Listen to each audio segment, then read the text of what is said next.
Hello বাচ্চারা, কি খবর সবার? আমি আছি তোমাদের প্রিয় মামুন স্যার।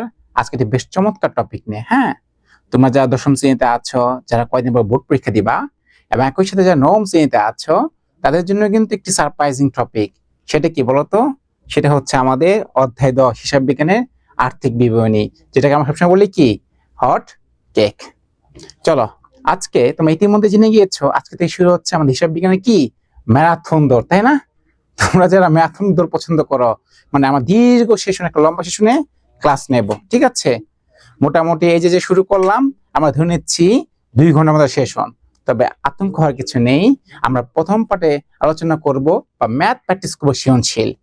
এখানে আমরা রেখেছি কি বোর্ড কোশ্চেন গুলো, এবং আমরা দ্বিতীয় সেশন মাঝখানে 10 মিনিট ব্রেক থাকবে, সেখানে আমরা আলোচনা করব হচ্ছে বহু নির্বাচনী প্রশ্ন, ঠিক আছে? আর যারা ক্লাস লাইভ করতে পারবা না, আমাদের যে ইউটিউব চ্যানেল আছে, সেখানে তোমরা ক্লাসটি রেকর্ডে দেখে নিতে পারবা। তো ঠিক আছে, চলো আমরা কথা না বাড়িয়ে ক্লাসটা শুরু করে ফেলি। হ্যাঁ, চলো আমরা এক্সারসাইজ দেখি। এখানে আমার সংক্ষিপ্ত পরিচয় আছে, তোমরা ইতিমধ্যে আমার পরিচয়টা জানো। স্যার পরিচিতি পুরো বাড়ি সমান না করি, আমরা আজকে ক্লাসে কি ম্যাথে চলে যাই। দেখো, আমাদের কমিটমেন্ট অনুযায়ী আমি তোমাদের কথা দিয়েছিলাম যে আমরা কি আলোচনা করবো আজকে, ম্যারাথন, তাই না? হিসাব বিজ্ঞানের সবচেয়ে বড় মার্কস, যেখানে সবচেয়ে বড় প্রাইস 20 মার্কস, 20 মার্কস যেখান থেকে আসে, সেই যে আর্থিক বিবরণী আমরা বোর্ড কোশ্চেন গুলো সলভ করব। যেমন তোমরা দেখতে পাচ্ছ এখানে একটি বোর্ড কোশ্চেন অলরেডি কি করা আছে, দেওয়া আছে। এই যে রাজশাহী বোর্ড 2020, আমাদের আজকের প্রথম শিশু প্রশ্নটা কোন বোর্ডে এসেছিল? রাজশাহী বোর্ড 2024 সালে। আর এর আগে গত সপ্তাহে আমি লাইভ ক্লাস নিয়েছিলাম, সেখানে প্রশ্ন ছিল ঢাকা বোর্ডের 2টি প্রশ্ন, আমি সমাধান করে দিয়েছিলাম। আজকে ঠিক একই ধারাবাহিক ভাবে আমরা সমাধান করব রাজশাহী বোর্ডের 2টি সৃজনশীল প্রশ্ন। চলো আমরা যে প্রশ্নটি পড়ে নেই। প্রশ্নে বলেছে এই যে রুবাব টেরাস, নামটা কি ছিল আবার খেয়াল করতে হবে। হ্যাঁ, রুবাব টেরাস এর রেওয়ামিল এবং সমন্বয় সমূহ। তারিখটা হিসাব বিজ্ঞান আর্থিক তারিখটা কিন্তু খুবই গুরুত্বপূর্ণ, আমার খেয়াল করতে হবে। এটাকে আমরা 31 ডিসেম্বর শেষ হচ্ছে, নাকি 30শে জুন শেষ হচ্ছে, নাকি 31শে মার্চ শেষ হচ্ছে। হিসাব তারিখটা যদি তোমরা বুঝতে না পারো, তাহলে কিন্তু হিসাব নিকাশে কি করে ফেলবে, গুলিয়ে ফেলবে। হ্যাঁ, চলো আমরা একটু দেখি। তা আমার ডেটটা খুবই গুরুত্বপূর্ণ। ডেট ছিল কত বলো তো বাচ্চারা? 31শে ডিসেম্বর 2023। আমরা বোর্ড প্রশ্ন সলভ করার আগে প্রথমে কি করব, আগেই ধাম ধাম করে কি করতে হবে না, ম্যাথ করা যাবে না। আগে প্রশ্ন আমার সময় নিয়ে, ধৈর্য নিয়ে 2 মিনিটের মধ্যে পড়ে নেব, ঠিক আছে? চলো, তোমরা তো শুধু ম্যাথ করো, কিন্তু ম্যাথের প্রশ্নটা কিভাবে পড়তে হয় সেটা তোমরা জানো না। আজকে শুরু করব, কি দিয়ে শুরু করবো বলো তো?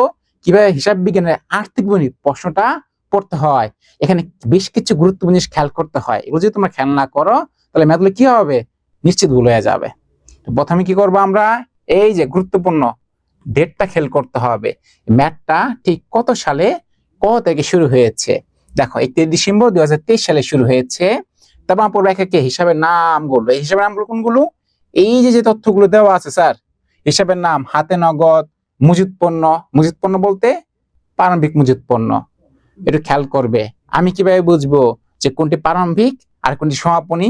এখানে তো স্যার সমাপনী লেখা নাই, প্রারম্ভিক লেখা নাই, তাহলে কি বুঝতে হবে, খেয়াল করতে হবে। এখানে কি তারিখের মায়ের পাঁচ, তারিখের খেলাটা বাবা বুঝতে হবে। তা একটা ছিল কত, এই যে 1/1/2020। তারপর এটা কি বছরের শুরুতে না শেষে? যেহেতু 1, তার মানে কি বছরের শুরুতে। যদি শুরুতে হয় তাহলে এটা কি প্রারম্ভিক মজুদ পণ্য, এটা কিন্তু ব্যয়। আর যেখানে 31 থাকতো, 31/12/2020, তাহলে আমরা কি করতাম স্যার, যেহেতু বছর শেষে, তার মানে এটা কি, এটা হচ্ছে সমাপনী মূলধন। তার মানে বিষয় আমরা ক্লিয়ার। পরীক্ষায় যদি আমার প্রারম্ভিক বা সমাপনী মানে একদম স্পষ্টভাবে উল্লেখ না থাকে, আমি কি করব, আমি স্যার তারিখ দেখে, যদি জানুয়ারি 1 তারিখ হয় ধরে নেব প্রারম্ভিক, আর যদি ডিসেম্বরের 31 তারিখ হয় ধরে নেব কি স্যার, সমাপনী। কেমন? চলো তারপর দ্বিতীয় পয়েন্টে দেওয়া আছে কি অফিস খরচ ও বই ফেরত, দেনাদার ও পাওনাদার, ব্যাংক চার্জ ও কুরিন, সন্দেহজনক দেনা সঞ্চিতি আছে, জাহাজ ভাড়া আছে, কি বেতন। এই যে 10 মাস, এগুলো হিসাব নিয়ে রাখতে হবে, রাইট? এরপর মোট টাকা আমার দেওয়া আছে 2,81,700 টাকা। এরপর দেওয়া আছে কি সবচেয়ে গুরুত্বপূর্ণ সমন্বয় সমূহ, এগুলো কিন্তু খেয়াল করতে হবে। শুধু ম্যাথ পড়লে হবে না, সমন্বয় সমূহ লাগবে কি করবা, পড়ে নিবা। দেখো যত সমানের সময়ের মধ্যে কি আছে আমরা একটু দেখে নেই। বলা আছে অগ্রিম জাহাজ ভাড়া 300 টাকা এবং বিনামূল্যে পণ্য বিতরণ, বিনামূল্যে পণ্য বিতরণ দেওয়া আছে 1500 টাকা। একটু দিক দেখো, এইখানে আরো একটিতে বলা আছে কি নগদে পণ্য বিক্রয় 17,000 টাকা হিসাব বইতে লিপিবদ্ধ করা হয়নি। উক্ত আরেকটি ছিল উক্ত বছরে কুরিনের পরিমাণ 2,500 টাকা এবং 10% হারে কুরিন সঞ্চিতির ব্যবস্থা করতে হবে। তার মানে এইগুলো ছিল কি আমার উদ্দীপক, এগুলো আমি 2 মিনিটে ঝটপট পড়ে নেব। এবার আসো আমরা প্রশ্নগুলো একটু দেখি। ক নাম্বার কি বলেছে, রুবাব ট্রেডার্সের নিট দেনাদারের পরিমাণ নির্ণয় করো। একটু দেখো আমি কি দিয়েছি, লাল কালিতে হাইলাইট করে দিয়েছি, কি বের করতে বলছে, নিট দেনাদারের পরিমাণ। খ নাম্বারে বলেছে রুবাব ট্রেডার্সের মোট মুনাফা বা ক্ষতি, মোট মুনাফা বা ক্ষতির পরিমাণ। আর গ নাম্বারে বলেছে রুবাব ট্রেডার্সের মোট মুনাফা 19,300 টাকা হলে বা ধরে পরিচালন মুনাফা বা ক্ষতির পরিমাণ নির্ণয় করো। তার মানে প্রথম কি করব, আমি প্রথম 2 মিনিটের মধ্যে প্রশ্নটা পড়ে নেব এবং প্রশ্নের মধ্যে যেগুলো সবচেয়ে গুরুত্বপূর্ণ কিছু সাল, কিছু পার্সেন্টেজ, এগুলো কি করবো আমি এরকম দাগ দিয়ে, কলম দিয়ে দাগ দিয়ে, পেন্সিল দিয়ে দাগে দাগে কি করে নেব বলতো, হাইলাইট করে নিবা। এবার আসো আমরা একে একে ক নাম্বার চলে যাই। ক নাম্বার বলেছে নিট দেনাদারের পরিমাণ নির্ণয় করো। কেমন, তাহলে প্রথমে কি করবো, আমরা প্রশ্নটা পড়েছি, এইবার তোমার খাতা পেজ খুলো। পেজ খুলে স্যার কি করতে হবে, রাইট, পেজ খুলে করতে হবে একটা ব্ল্যাঙ্ক পেজ নিও, সাদা পেজ নিবা। আমার তো কালো আর তোমার কি সাদা, সাদা পেজ নিয়ে আমরা একটা স্কেল ধরবো, রাইট। আমি যে স্কেল ধরি, চলো স্কেল নিলাম। স্কেল নেওয়ার পর কি করতে হবে স্যার, স্কেল নেওয়ার পরে আমাকে যেহেতু ক নাম্বার করতে বলছে, আমি এইখান থেকে সুন্দর করে এই মাথা পর্যন্ত বড় করে একটা দাগ টেনে নিব। আমার কি করতে বলছে স্যার, আমাকে বলতে বলছে নিট দেনাদারের পরিমাণ নির্ণয় করো, তাই না। তার মানে এটা কি, এটা 1 ক। যদি আমাকে বলে নিট দেনাদারের পরিমাণ বের করতে, তাহলে এই যে প্রথম যে আমি 60টা কলাম, এখানে লিখবো কি স্যার, লিখবো বিবরণ, আর এইখানে 2টা ঘরে লিখবো স্যার আমরা টাকা আর টাকা। এখন তোরা খেয়াল কর, খেয়াল কর বিষয়টা এই ভেবে যে আমরা স্যার জীবনে বহুত ম্যাথ করছি, বহুত প্রশ্ন করছি, কিন্তু নিট দেনাদারের বিষয় আমরা কি করতে পারি না, করতে পারি না। কারণ নিট দেনার পর কি করব না করব বুঝে উঠাবো, এটা কি আছে, একটা ফর্মুলা আছে, এই ফর্মুলাটা আমি লিখে দিচ্ছি। এই ফর্মুলাটা যদি একবার মুখস্থ করে ফেলতে পারো, তাহলে দুনিয়ার যত প্যাচ থাক, যত হিসাব থাক, এর বাইরে নিট দেনাদার করার আর কিছু নাই। কি লিখে দিব, ঠিক আছে চলো লিখে দিই। দেখো নিট দেনাদার বের করার ক্ষেত্রে প্রথম লিখতে হবে কি, এখানে কিন্তু ফর্মুলা লিখছি, ম্যাথ না। এই ফর্মুলাটা যদি বুঝতে পারো ম্যাথটা করতে পারবা। প্রথমে দেনাদার প্রশ্ন দেওয়া থাকবে, প্রশ্ন বলতে এটা আমি খুঁজে পাবা, এটা লিখবা। লেখার সাথে যোগ করবা কি জানো, যোগ করবা অলিখিত বিক্রয়। এই অলিখিত বিক্রয়টা কোথায় থাকবে, আবার এটা থাকবে সমন্বয়ে, অলিখিত বিক্রয়। নাও দিলাম লিখে, রাইট, এটা যোগ করতে হবে। যদি যোগ করি, এ থেকে আমরা বাদ দেবো কি বলতে পারবা, বা যোগ করবো কি, এসে আমরা যোগ করবো কি, নতুন অনাদায়ী পাওনা। এই অনাদায়ী পাওনা কিন্তু একটা নাম আছে, রাইট, সেটা কি জানো, কুরিন। এটা কি করব, যেহেতু নতুন, এটা কি করতে হবে স্যার, এইটা যোগ করবো না বিয়োগ করবো বলো, এই যে কথা বলে, এটা কি যোগ করবো না বিয়োগ করবো, এটা কি করতে হবে বলো, রেসপন্স করো। মারুফ দেখতে পাচ্ছি তুমি কিন্তু কথা বলছো না। আমরা অনাদায়ী পাওনাটা কি করবো স্যার, যোগ করবো না বিয়োগ করবো, আগে বিয়োগ করে নেব, রাইট। তার মানে যে আমরা প্লাস চিহ্ন দিয়ে কি হয়ে যাবে, এটা ভুল হয়ে যাবে, লিখতে হবে কি এখানে মাইনাস, আর হিসাবে মাইনাস কি হয়, ব্র্যাকেটের মধ্যে দেখাই দিতে হয়। চলো এখানে তো আমরা বিয়োগ দেবো কি, মাইনাস নতুন অনাদায়ী পাওনা সঞ্চিতি। এটাও কি করব, আমরা বিয়োগ করে দেব, বিয়োগ করে 54 যেটা থাকবে সেটা আমরা পরে করে জেড টেন দেব। এটা হচ্ছে কি অ্যান্সার। তার মানে এই যে জিনিসটা, এই যে স্ট্রাকচারটা খেয়াল করো, ফর্মুলা কি লিখেছি আমি, দেনাদার। তার মানে নির্দেনাদার কিভাবে বের করবো আমরা স্যার, দেনার সাথে যোগ করবো আমরা অলিখিত বিক্রয়, এটা কই থাকবে, এটা সমন্বয় বা অন্য তথ্যে উল্লেখ থাকবে। এটা যোগ আমরা বিয়োগ করবো কি, বিয়োগ করবো নতুন অনাদায়ী পাওনা, আর অনাদায়ী পাওনা অপর নাম কি স্যার, অনাদায়ী পাওনা অপর নাম হচ্ছে কি কুরিন, এটা কই থাকবে, এটাও সমন্বয়ে থাকবে। এরপরে বাদ দিব নতুন অনাদায়ী পাওনা সঞ্চিতি বা কুরিন সঞ্চিতি, এটা কই থাকবে, এটাও স্যার সমন্বয়ে থাকবে। তার মানে দেনাংশের যোগ হবে কি অলিখিত বিক্রয়, আর বিয়োগ হবে কি নতুনাদি পাওনা বা কুরিন, বা নতুনাদি পাওনা কুরিন সঞ্চিতি। ঠিক আছে, যোগ করার পর তুমি যাও, সেটাই হচ্ছে কি বলতো, সেটাই হচ্ছে ফরম্যাট। তাহলে চলো এবার যে আমরা ম্যাথে দেখি, ম্যাথে আমাদের কি বলেছিল, বলছে নিট দেনাদার পরিমাণ নির্ণয় করো। তাহলে একটু দেখি তো আমার প্রথমে কি সূত্র অনুযায়ী আমার দেনাদারটা কই আছে স্যার। আগে চলো এই বোর্ডটা কি করে আমরা একটু যদি মুছে নেই, চলো বোর্ডটা একটু মুছে নেই, কারণ অনেক দাগাতি করে ফেলেছি, রাইট? আবার দাগাতে হবে, প্রচুর দাগাতে হবে লাইফে, হ্যাঁ।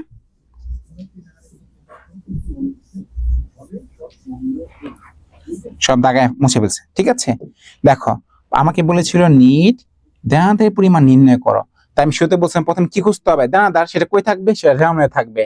দেখো তো দেনাদার আছে কিনা, এই যে দেখো দেনাদার দেওয়া আছে কত টাকা, 55,000 টাকা। বলছিলাম এর সাথে যোগ করবো কি, আমরা যোগ করব অলিখিত বিক্রয়, যেটা বিক্রি করছে বাকিতে হিসাবভুক্ত হয়নি, এটা এখানে আছে, দেখি তো একটু, এটা কই থাকবে, সমন্বয় থাকবে, রাইট? সমন্বয় আছে কি অগ্রিম জাহাজ ভাড়া 300 টাকা এবং বিনামূল্যে পণ্য বিতরণ 1500 টাকা, এটা এখানে আসবে না। 2 নম্বরে ছিল কি নগদে পণ্য বিক্রয়, খেয়াল করতে হবে কি বলছে, নগদে পণ্য বিক্রয় 17,000 টাকা, হিসাব বইতে লিপিবদ্ধ করা হয়নি। যেহেতু নগদে বলেছে তার মানে এটা এখানে ঢুকাই দেওয়া যাবে না। যদি বলতো বাকিতে বা ধারে পণ্য বিক্রয়, তখন সেটা আমরা অলিখিত বিক্রি হিসেবে ধরে নিতাম। তাহলে কি বললাম স্যার, যদি বাকিতে বলে সেটাই কেবল অলিখিত ধারে বিক্রি হিসেবে আমরা ট্রিট করতে পারবো, নগদে বিক্রি বললে সেটা আমরা নিতে পারবো না। কেমন? দেখো এই যে বলা আছে উক্ত বছরে কুরিন, বলছিলাম অনাদি পাওনা অপর নাম কি স্যার, কুরিন, আর সেটা কই থাকবে, সমন্বয়, এটাই কি নতুন কুরিন, কি করতে হবে স্যার, বাদ দিতে হবে, এবং 10% হারে কুরিন সঞ্চিতি ব্যবস্থা করতে হবে। ঠিক আছে, তারপরে ডাটা পাইলাম কি, আমরা ধারে দেওয়া আছে যদি নগদে পণ্য প্যাকেট আমরা নিব না, যদি ধারে থাকতো তাহলে আমরা নিতাম। নিচে দেওয়া আছে কি উক্ত বছর কুরিনের পরিমাণ 2500 টাকা এবং 10% হারে কুরিন সঞ্চিতি ব্যবস্থা করতে হবে। ঠিক আছে, চলো তারপরে এই যে আমরা ফরম্যাটটা লিখেছিলাম একটু খেয়াল করতে হবে এবার, হ্যাঁ। আমার এখানে কি ছিল, দেনাদার, দেনাদার তো আমার এখানে ছিল না, দেনাদারগুলো কি করে ফেলতে হবে স্যার, বসায় ফেলতে হবে। চলো বসাই,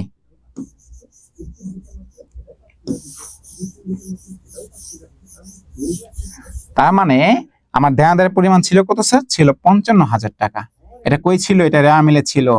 আর আমি বলছিলাম এসব যোগ হয় কি অলিখিত বিক্রয় বা ধারে বিক্রয়, কিন্তু আমার প্রশ্ন বলেছিল নগদে বিক্রি করছেন হিসাবভুক্ত হয় নাই। এটা নগদের সাথে তুমি যোগ করতে পারো, বিক্রয়ের সাথে যোগ করতে পারো, কিন্তু দেনাদার হিসাবে তুমি লিখতে পারবে না। কেন পারবে না, কারণ নগদে যে হয়েছিল। এখন যেহেতু অলিখিত বিক্রয় যোগ করব না, তাহলে বিয়োগ করব কি মাইনাস নতুন, নতুন কেমন লিখবো, কারণ এটা সমন্বয় আছে, রাইট? নতুন অনাদি পাওনা, যদি এটা অনাদি পাওনা লেখা ঠিক হবে না, কারণ এখানে পাওনা কথা ছিল না, ছিল কি কুরিন। তোমরা এটা পরীক্ষায় কুরিনও লিখতে পারো, এটা সবচেয়ে বেটার। কত ছিল স্যার, 2500, 2500। তার জন্য বিয়োগ করি কত থাকবে এখানে, 52,500। এখান থেকে বাদ দিব আমরা কি বলেছিলাম, মাইনাস নতুন অনাদায়ী বা কুরিন, হ্যাঁ, পাওনা সঞ্চিতি। এটা প্রশ্ন ছিল না, কত পার্সেন্ট ছিল স্যার, 10%। তাহলে এই 52,500 10% কত হয় বলো, এই সবাই ক্যালকুলেটর নাও, দেখো চলো 52,500 যদি আমরা 10% করে দেই, আসবে কত স্যার, 52,500 গুণ 10% আসে হচ্ছে 5,250, 5,250, রাইট? এটা যদি আমরা বিয়োগ করে দেই 52,500 মাইনাস 5,250, তাহলে আমার অ্যান্সারটা আসবে 47,250। দেখো এটাই হচ্ছে কি আমার কর অ্যান্সার, এটাই হচ্ছে কি আমার নিট দেনাদার। ঠিক আছে, নিট দেনাদার। তার মানে আমার এটুক করলেই কি আমি দিয়ে পেয়ে যাব, একদম সহজ না? এটা কিন্তু পরীক্ষা আসে, আর ভুল করার সম্ভাবনা কি 100%। আমি আবার বলছি, দেনাদার কত ছিল, 55,000 টাকা। এখান থেকে আমরা যোগ করতাম কি অলিখিত বিক্রয় বা ধারে পণ্য বিক্রয়, যা হিসাবভুক্ত হয়নি। কিন্তু আমার তো প্রশ্ন ছিল না, প্রশ্ন ছিল কি স্যার, প্রশ্ন ছিল নগদে পণ্য বিক্রয়। তার মানে এটা আমরা এখানে যোগ তো করবো না, বাদ দিব কি নতুন অনাদি পাওনা, এর অপর নাম কি স্যার? অপর নাম হচ্ছে কুড়ি। এটা কই থাকবে? এটা সমন্বয় বা এই যে প্রশ্নের নিচে অন্যত হয়ে থাকবে, সেটা তোমরা কি করবা? বিয়োগ করে ফেলবা। বলছো 2500 টাকা, 2500 টাকা আমরা বিয়োগ করে ফেলেছি। আর বাদ দেবো কি? মাইনাস নতুন অনাদি পাওনা সঞ্চিতি, সেটা কোথায় ছিল? হ্যাঁ, আমরা ম্যাথে ফিরে যাব। এখন দেখা যাচ্ছে? আশা করি এখন দেখা যাচ্ছে। ওকে, চলো দেখো, আমরা ছিলাম কি খ নাম্বারে। ঠিক আছে, খ নাম্বার বলেছে রুবা ট্রেডার্স এর এই যে মোট মুনাফা বা ক্ষতির পরিমাণ। মুনাফা বা ক্ষতির পরিমাণ কেন? একটি প্রতিষ্ঠান সবসময় লাভই করবে? নিশ্চয়ই না। তুমি তো ম্যাথ শেষ করার আগে বলতে পারবে এটা লাভ হয়েছে না লস হয়েছে, রাইট? এজন্য দিয়েছে কি মুনাফা বা ক্ষতি, ক্ষতি পরিমাণ নির্ণয় করো। তাহলে প্রথমে কি করতে হবে? রুবা ট্রেডার্স এর যে আমিল এবং সমন্বয়গুলো হিসাব নিকাশ চলো আমরা করে ফেলি। তার মানে আমার প্রথমে কি করতে হবে স্যার? প্রথমে আমার একটি ছক করে নিতে হবে, রাইট? চলো আমরা এটি কি করবো স্যার? ছক করে নেই। এই যে একদম এখান থেকে শুরু করবা একদম এই মাথা পর্যন্ত, ঠিক আছে? নিলাম। আবার এখান থেকে এই মাথা পর্যন্ত নিলাম। টাকার ঘর কয়টা হবে? বিশদমে টাকার ঘর সবসময় কয়টা হয় স্যার? 3টা হয়, রাইট? নাও, একটা, একটা, 2টা, আর এই একটা, 3টা দিলাম। হ্যাঁ, আজকে যেহেতু একদম হাতে কলমে শেখাচ্ছি, রাইট? ফরম্যাট সহ শেখাবো, যাও, যাতে আর কোনো তোমাদের সমস্যা না হয়। বিবরণ, টাকা, টাকা, টাকা, এটা কি করছি স্যার? আমরা করতেছি এটা বিশদ আয় বিবরণী। কেমন? চলো আমরা আগে দেখি বিশদ আয় বিবরণী ফরম্যাটটা কি। আমার তো বলছে মোট মুনাফা বের করতে, আজকে আগে শেখাবো মোট মুনাফার সূত্রটা কি, তারপর আমরা ম্যাথটা অনুসরণ করে দেখবো, ঠিক আছে? তাহলে মোট মুনাফা লিখতে প্রথমে কি লিখতে হবে স্যার? প্রথমে লিখতে হবে কি? বিক্রয়, রাইট? এই বিক্রয়ের সাথে অনেক কিছু বসে। কি কি বসে বলতে পারবা কেউ কেউ? বলা, বিক্রয়ের সাথে কি কি বসে? বিক্রয়ের সাথে যোগ হয় কি? অলিখিত বিক্রয়। আজকে একদম কি সুপার ডুপার। হ্যাঁ, অলিখিত বিক্রয় কি করতে হবে স্যার? যোগ করতে হবে। যোগ করে ব্যালেন্স রাখবা কোথায়? সেকেন্ড ঘরে। এ থেকে বাদ দিব কি? বাদ দিব বিক্রয় ফেরত। যেহেতু ফেরত বিক্রয় কমে গেছে, বাদ দিবা না? বাদ দিলে এই যে টাকা থাকবে এটা বসাবো কোথায়? এটা বসাবো এই 3 নাম্বার ঘরে। আর এটাকে বলা হয় কি? বলা হয় নিট বিক্রয়। এই খেয়াল করো, অনেক সময় পরীক্ষায় ক নাম্বার আসে না, বা এমসিকিউ তো আসে, বহু নির্বাচন এক মার্কের জন্য আসে যে নিট বিক্রয়ের পরিমাণ নির্ণয় করো। এই যে সূত্র একটাই, আজীবন কি মনে রাখবা, কোনদিন ম্যাথ ভুল হইব না। বিক্রয়ের সাথে যোগ করবা অলিখিত বিক্রয়, বাদ দেওয়া কি বিক্রয় ফেরত বা বিক্রয় ভাট্টা, একই জিনিস, রাইট? এর সাথে বাদ দিব আমরা কি? বাদ দিব আমরা বিক্রিত পণ্যের ব্যয়। কি বলো? বিক্রিত পণ্যের ব্যয়। খেয়াল করতে হবে বিক্রিত পণ্যের ব্যয়ের মধ্যে অনেক কিছু বসে। হ্যাঁ, পরীক্ষা এবার দাগ দিয়ে নিবা। লিখবো কি? প্রারম্ভিক মজুত পণ্য, প্রারম্ভিক মজুত পণ্য লিখলাম। টাকাটা বসাবো সেকেন্ড ঘরে। এই ঘরগুলো মনে রাখবা সবাই। এখন এখান থেকে আমরা কি করব বলতো? এর সাথে আমরা লিখবো কয়। কয়টা লিখবো কি? প্রথম ঘরে, কারণ এর সাথে যোগ বিয়োগের খেলা আছে। যোগ অলিখিত কয়, অলিখিত এই ফরম্যাটটা কিন্তু থাকতো মুখস্থ ঠোঁটের আগায়। এই ফরম্যাট ভুলে গেলে কিন্তু আর ম্যাথ হবে না। এখান থেকে বিয়োগ দেব কি? মাইনাস কয় ভাট্টা। এই কয় ভাট্টা বা ফেরত, কয় ফেরত একই কথা, এগুলো আলোড়ানো যাবে না। সেকেন্ড ঘরে লিখলাম, ঠিক আছে? বিয়োগ করবা, মাইনাস কি দেব? মাইনাস এই পণ্য উত্তোলন, এর বাইরে আসলে কিছু নাই। পণ্য উত্তোলন, এগুলা বাদ দেওয়ার পর যা থাকবে সে লিখবো কোথায়? এই যে সেকেন্ড ঘরে। এটাকে আমরা বলে থাকি কি? নিট কয়। এই পরীক্ষার সময় এমসিকিউ তে আসে না যে নিট কয়ের পরিমাণ কত? তাহলে কিভাবে বের করবো বলতো? কয়, রাইট? কয় থেকে যোগ করবো অলিখিত কয়, বাদ দিব কয় ভাট্টা, বা কয় ফেরত থাকলে কয় ফেরত বাদ দিব, মাইনাস পণ্য উত্তোলন। তাহলে পাবা কি? নিট কয়। ঠিক আছে, চলো আমার দাগটা কি হয়ে গেছে?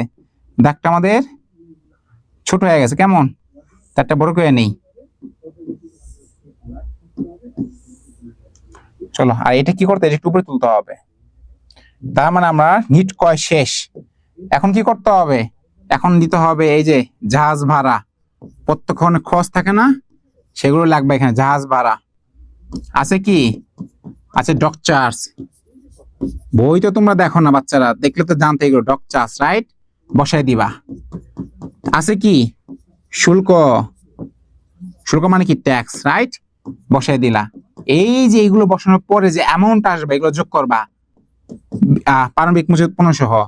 বাদ দিবা কি, বাদ দিবা সমাপনী মজুদ পণ্য, রাইট?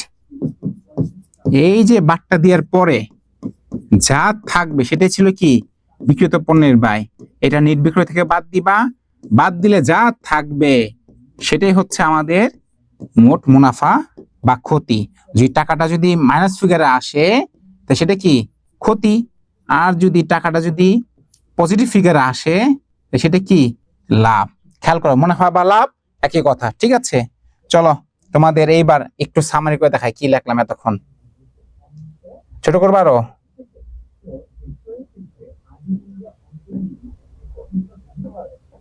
এই দেখো লিখে দিছি, দেখতে পাচ্ছ? বিশদ ফরম্যাটটা কি ছিল? প্রথমে ছিল বিক্রয়, বিক্রয় যোগ করবো কি আমরা অলিখিত বিক্রয়, বাদ দেবো বিক্রয় ফেরত, তারা যেটা পাবো সেটা কি নিট বিক্রয়। শুধু মোট মনে করলে হবে না, পর জিনিসটা বুঝো, কারণ এই সময় অনেকেই 2 মার্কের প্রশ্ন আসে, অনেক এমসিকিউতে আসে। আজকে ক্লাসের সেশন পার্টে বা 2 নম্বর ক্লাসে আমরা এই অধ্যায় যত বহু নির্বাচনী প্রশ্ন আছে সেই 2015 সাল থেকে 2024 সাল পর্যন্ত সব ধরে ধরে সমাধান হবে, একটু ধৈর্য। বা বিক্রিত পণ্যের ব্যয়, রাইট? বিক্রিত পণ্যের মধ্যে কি বসবে? প্রারম্ভিক মজুদ পণ্য, তো এর সাথে বসবে কি কয়, কয়ের সাথে যোগ করবো অলিখিত কয়, বাদ দিব কয় ভাট্টা বা কয় ফেরত। এর এখানে মাইনাস কি করবো আমরা পণ্য উত্তোলন, পণ্য উত্তোলন করার পরে যেটা অবশ্যই থাকবে সেটা কি নিট কয়। আর নিট কয় যোগ করবো জাহাজ ভাড়া, ডক চার্জ, শুল্ক। তার মানে প্রারম্ভিক মজুদ পণ্য, নিট কয়, জাহাজ ভাড়া, ডক চার্জ, শুল্ক, এই সবগুলো। ও এখানে মজুরি আসে, কি আসে স্যার? এখানে মজুরি আসে, লিখে দিই, খেয়াল ছিল না। কি বসে এখানে? মজুরি, রাইট? উপরে লিখে দিলাম। এই মজুরি, শুল্ক, এই সবগুলা যোগ করে বাদ দিবা কি সমাপনী মজুদ পণ্য। বাদ দেওয়ার পর যা আসবে কি বিক্রিত পণ্যের ব্যয়, আর বিক্রয় থেকে বিক্রিত পণ্যের বাদ দিলে যা পাবা সেটাই কি স্যার? সেটা হচ্ছে আমার মোট মুনাফা বা লাভ। মন থাকবে? চলো তাহলে আজকে আমরা ম্যাথে ফিরে যাই। ম্যাথের জন্য কি বলছিল স্যার?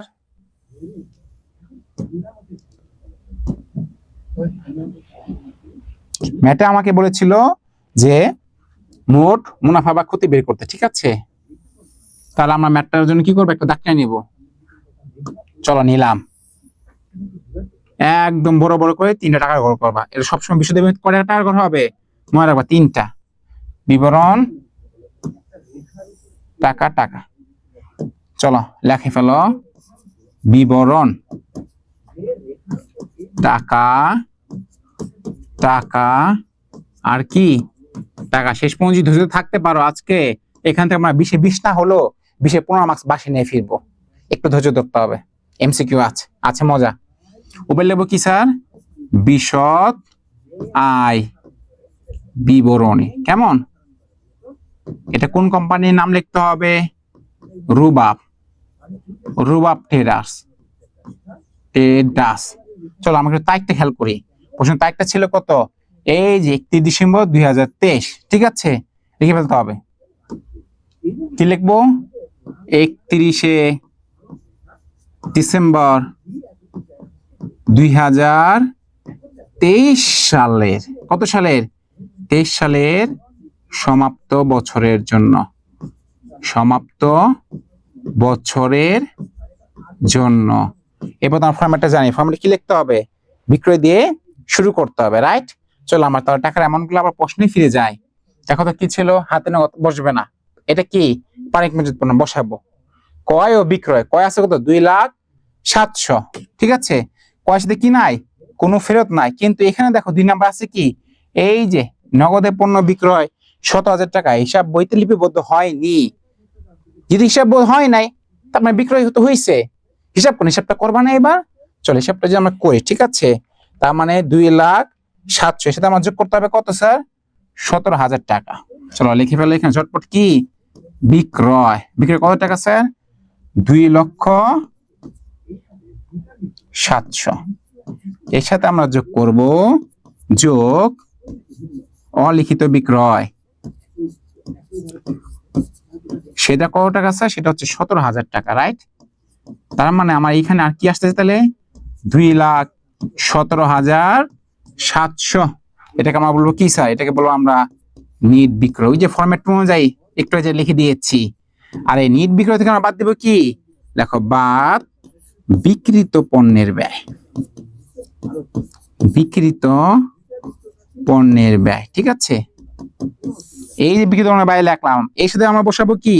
প্রারম্ভিক মজুত পণ্য। কেন বসাবো? ওই যে ফর্মুলা তো বলে দিয়েছি, তোদের বলে দিছি না? প্রারম্ভিক মজুত পণ্য। টাকাটা দেখাচ্ছি কত বসাইছিলাম। এই দেখো, এখানে ছিল কি? এই যে প্রারম্ভিক মজুত পণ্য কত টাকা ছিল স্যার? 37,000 টাকা, তাই না? চলো 37,000 টাকা আমরা বসায় ফেলি। প্রারম্ভিক মজুত কত বসাবো? 1 সেকেন্ড করে 37,000 টাকা। এরপর এখানে বসাবো কি স্যার? কয় কত টাকা ছিল আমার? কয় ছিল 1 লক্ষ টাকা। কেমন? আর কি বসাবো স্যার? এখানে আমার ক্রয় ও বিক্রয় বসানো হয়ে গেছে। অফিস কোচিং আসবে না। এই যে ছোট্ট বন্ধুরা, বই ফেরত। কি এখানে? বই ফেরত। এই যে বই ফেরতটা আমরা বললাম, এই বই ফেরত দেখো এটা কোন পাশে বসানো আছে? দেখো, অফিস খরচ ডেবিট পাশে 25,000 টাকা, আর বই ফেরত কি ক্রেডিট পাশে দেখো 3,000 টাকা। খেয়াল করো, তোমার বাচ্চা এই জিনিসটা খুব ভুল করো। আমরা ক্রয় ফেরত বলে তো লেখা থাকে, ক্রয় থেকে বের করে দিই। বিক্রয় ফেরত থাকে, লেখা থাকে, বিক্রয় থেকে বের করে দিই। কিন্তু এক সময় থাকে কি স্যার? আন্তঃ ফেরত ও বই ফেরত। এটা তো আমরা বুঝি না। সমস্যা হয় না এরকম? ছোট্ট সমাধান, একটা টুইস্ট, একটা টুইস্ট। একটু খেয়াল করো তো, টাকাটা কোন পাশে বসানো আছে? বই ফেরতের নাম করা ক্রেডিট পাশে না? আমরা জানি বিক্রয় তো ব্যয়, কয় তাই না? কয় তো একটা ব্যয়। কয়টা কোন পাশে বসানো? দেখো তো, কয়টা বসানো আছে ডেবিট পাশে। তার মানে ফেরত কোন পাশে বসে? কয় ফেরতটা ক্রেডিট পাশে। বিক্রয় কোন পাশে বসানো আছে? ক্রেডিট পাশে। যে বিক্রয় ফেরত থাকতো, বসতো ডেবিট পাশে। তার মানে আমরা কি বুঝলাম? যে কয় ডেবিট, কয় ফেরত হবে কি? ক্রেডিট। বিক্রয় ক্রেডিট, বিক্রয় ফেরত হবে কি স্যার? ডেবিট। তার মানে আমার বই ফেরতটা কোন পাশে বসানো আছে? বসানো আছে ক্রেডিট পাশে। তার মানে এটা কি ফেরত স্যার? এটা কয় ফেরত। আর এখানে একটা ছিল বিনামূল্যে পণ্য বিতরণ 1500 টাকা, তাই না? আগে চলো এর সাথে আমরা কি করব? মাইনাস বই ফেরত। তার মানে এই যে কয় ফেরত অপর নাম কি?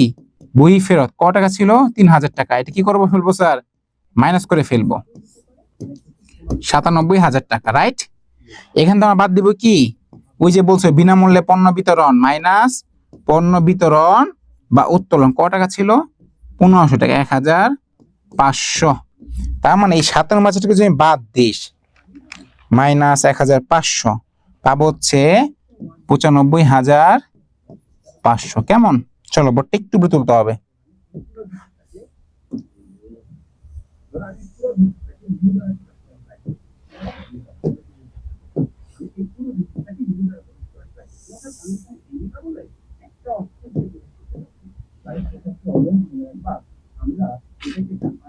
চলো দাগটা নিলাম। খেয়াল করো, আমরা পণ্য বিতরণ তো দিয়েছি, রাইট? দেখি আর কি ছিল আমার এখানে। দেখো তো, আমরা অফিস খরচ বই ফেরত দিয়েছি, দেনাদার আসবে না, ব্যাংক চার্জ আসবে না, জাহাজ ভাড়া, রাইট? এটা কিন্তু আসবে। জাহাজ ভাড়া কত ছিল? এই যে 6,200 টাকা। কিন্তু 1 নম্বর সমানে বলেছে আবার অগ্রিম জাহাজ ভাড়া 300 টাকা। তা আমরা জানি অগ্রিম গুলো কি হয়? যত প্রকার অগ্রিম আছে কি করবা? বিয়োগ করে ফেলবা। আর বকেয়া গুলো কি করে ফেলবা? যোগ করে ফেলবা। ঠিক আছে, চলো বসাই আমরা। তাহলে জাহাজ ভাড়া ছিল কত? 6,200। লিখে ফেলো জাহাজ ভাড়া কত টাকা স্যার? 6,200। প্রথম করে লিখবো, কারণ এর সাথে কি হবে? যোগ বিয়োগের খেলা আছে। আর অগ্রিম সবসময় কি হয়? অগ্রিম সবসময় হবে স্যার বিয়োগ 300 টাকা। তাই থাকবে কত? 5,900 টাকা। চলো দেখে আসি আর কোনো আইটেম এখানে আছে কিনা। বেতন তো এখানে বসে না, আমরা জানি। বেতন কোথায় বসে? বেতন বসে পরিচালন ব্যয়। বেতন এখানে আসবে না। অগ্রিম জাহাজ ভাড়া বসাইলাম, বিনামূল্যে পণ্য বিতরণ, পণ্য থেকে মাইনাস, কয় থেকে মাইনাস করছি, নগদে পণ্য বিক্রয় সাথে যোগ করেছি, উক্ত বছর কুড়ি এখানে আসবে না। আমার এখানে আর কিছু নেই, তাই না? আমার তো সমাপনী মজুদ পণ্য নেই। তার মানে আমার কোনো কিছু নেই। এগুলো কি করতে হবে এখন স্যার? যোগ বিয়োগ করতে হবে।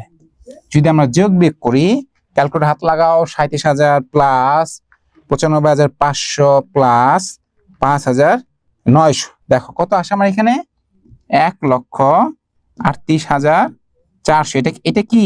এটা বিক্রিত পণ্যের ব্যয়। যদি কোনো পরীক্ষায় প্রশ্ন আসে বিক্রিত পণ্যের ব্যয় কত, তাহলে কি করো, আমার এই যে বিক্রিত পণ্যের ব্যয় শিরোনাম দেখতে পাচ্ছ না, প্রারম্ভিক মজুদ পণ্য সাথে নিট কয়গুলা বসাবা, জাহাজ ভাড়াগুলো যোগ বিয়োগ করার পরে যা পাবা, এই যে 1,38,400, সেটাই হয়তো কি বিক্রিত পণ্যের ব্যয় অ্যান্সার।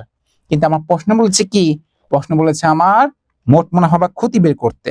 তার মানে বিক্রয় থেকে যদি আমি এটা বাদ দেই, বিক্রয় থেকে যদি বিক্রিত পণ্য ব্যয় বাদ হয়, তাহলে যেটা থাকে সেটা হচ্ছে কি আমার নিট লাভ বা ক্ষতি।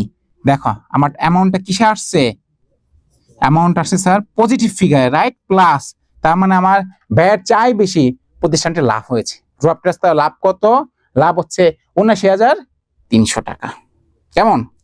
তার মানে আমরা খুঁজে বের করেছি মোট মুনাফা বা মোট লাভ কত বের করবো আমরা, ড্রপ টেস্টে মোট মুনাফা বা মোট লাভ হবে 79,300 টাকা। চলো আমার খ নাম্বার শেষ। কয় নাম্বার শেষ? খ নাম্বার শেষ। এবার আমরা চলে যাব গ নাম্বারে। গ নাম্বারে যাওয়ার আগে প্রশ্ন যে আমরা আবার পড়ি, গ নাম্বার কি বলেছে, রুবাব ট্রেডার্স এর মোট মুনাফা এই যে দেওয়া আছে, দেখো 79,300 টাকা মোট মুনাফা যখন দেওয়াই আছে, রাইট, তার মানে কি করতে হবে, আমাকে এটা ধরে নিয়ে পরিচালন মুনাফা বা ক্ষতির পরিমাণ নির্ণয় করতে হবে। পরিচালন মুনাফা বা ক্ষতির পরিমাণ নির্ণয় করে ফেলতে হবে। চলো তাহলে আমরা কি করবো এখন,